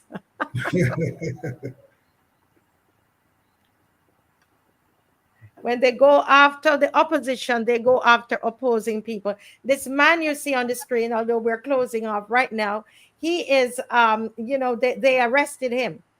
They arrested him in a peaceful protest. Yes? Folks, this is where we end tonight, and we ask you to remember the protest march for real crime, serious and real crime legislation on June 14, 2025 at 10 a.m. And people are thanking you so much for being on with us, sir. Thank you so much for being on with us tonight. Very informative. Somebody says that you're a great icon in the Dominica politics. Yes. Hector said he learned democracy was never given, it was taken. We are better together. Yes. We have to unite in order to gain independence. We can unite to vote Scarab out of office. The Dominicans are taking their view on it. Well, thank you so much, sir, for being on with us tonight. We learned a lot, and we appreciate what you have shared with us. And, you know, the person from Salisbury, we can't tell them what to share. That was their experience that they shared and their viewpoint. And which is why I didn't want to be the one to be telling anybody's story. That's their story. That's their story. We have not put those words in their mouths. It is their story that they are telling, their experience. Okay? thank you all again very much for being on, and God bless you. Thank you, Dave.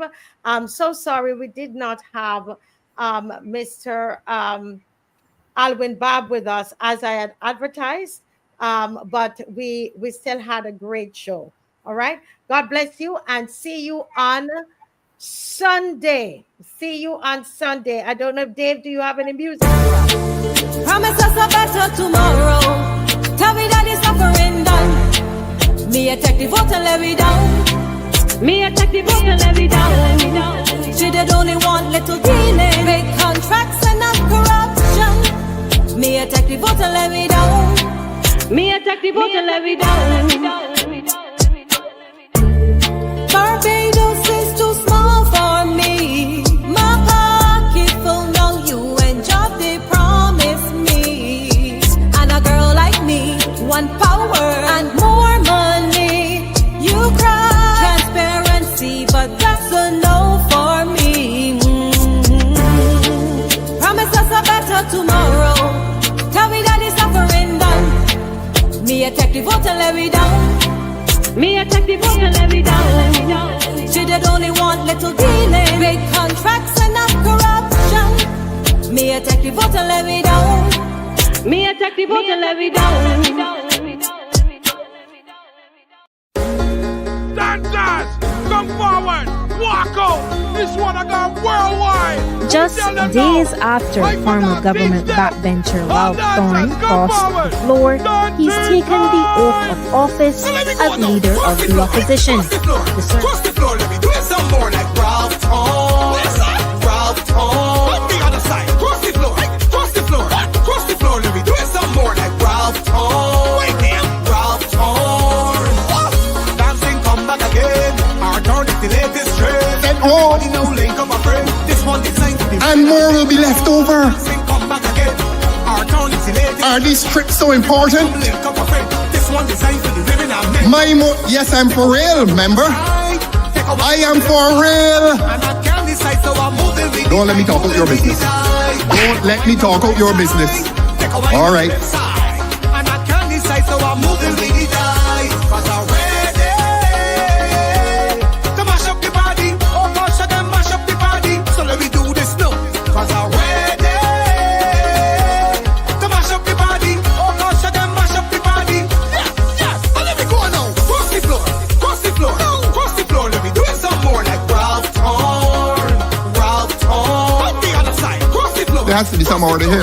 Cross the floor, let me do it some more like Ralph. The Minister of Finance is not party to this present transaction, Your Honor.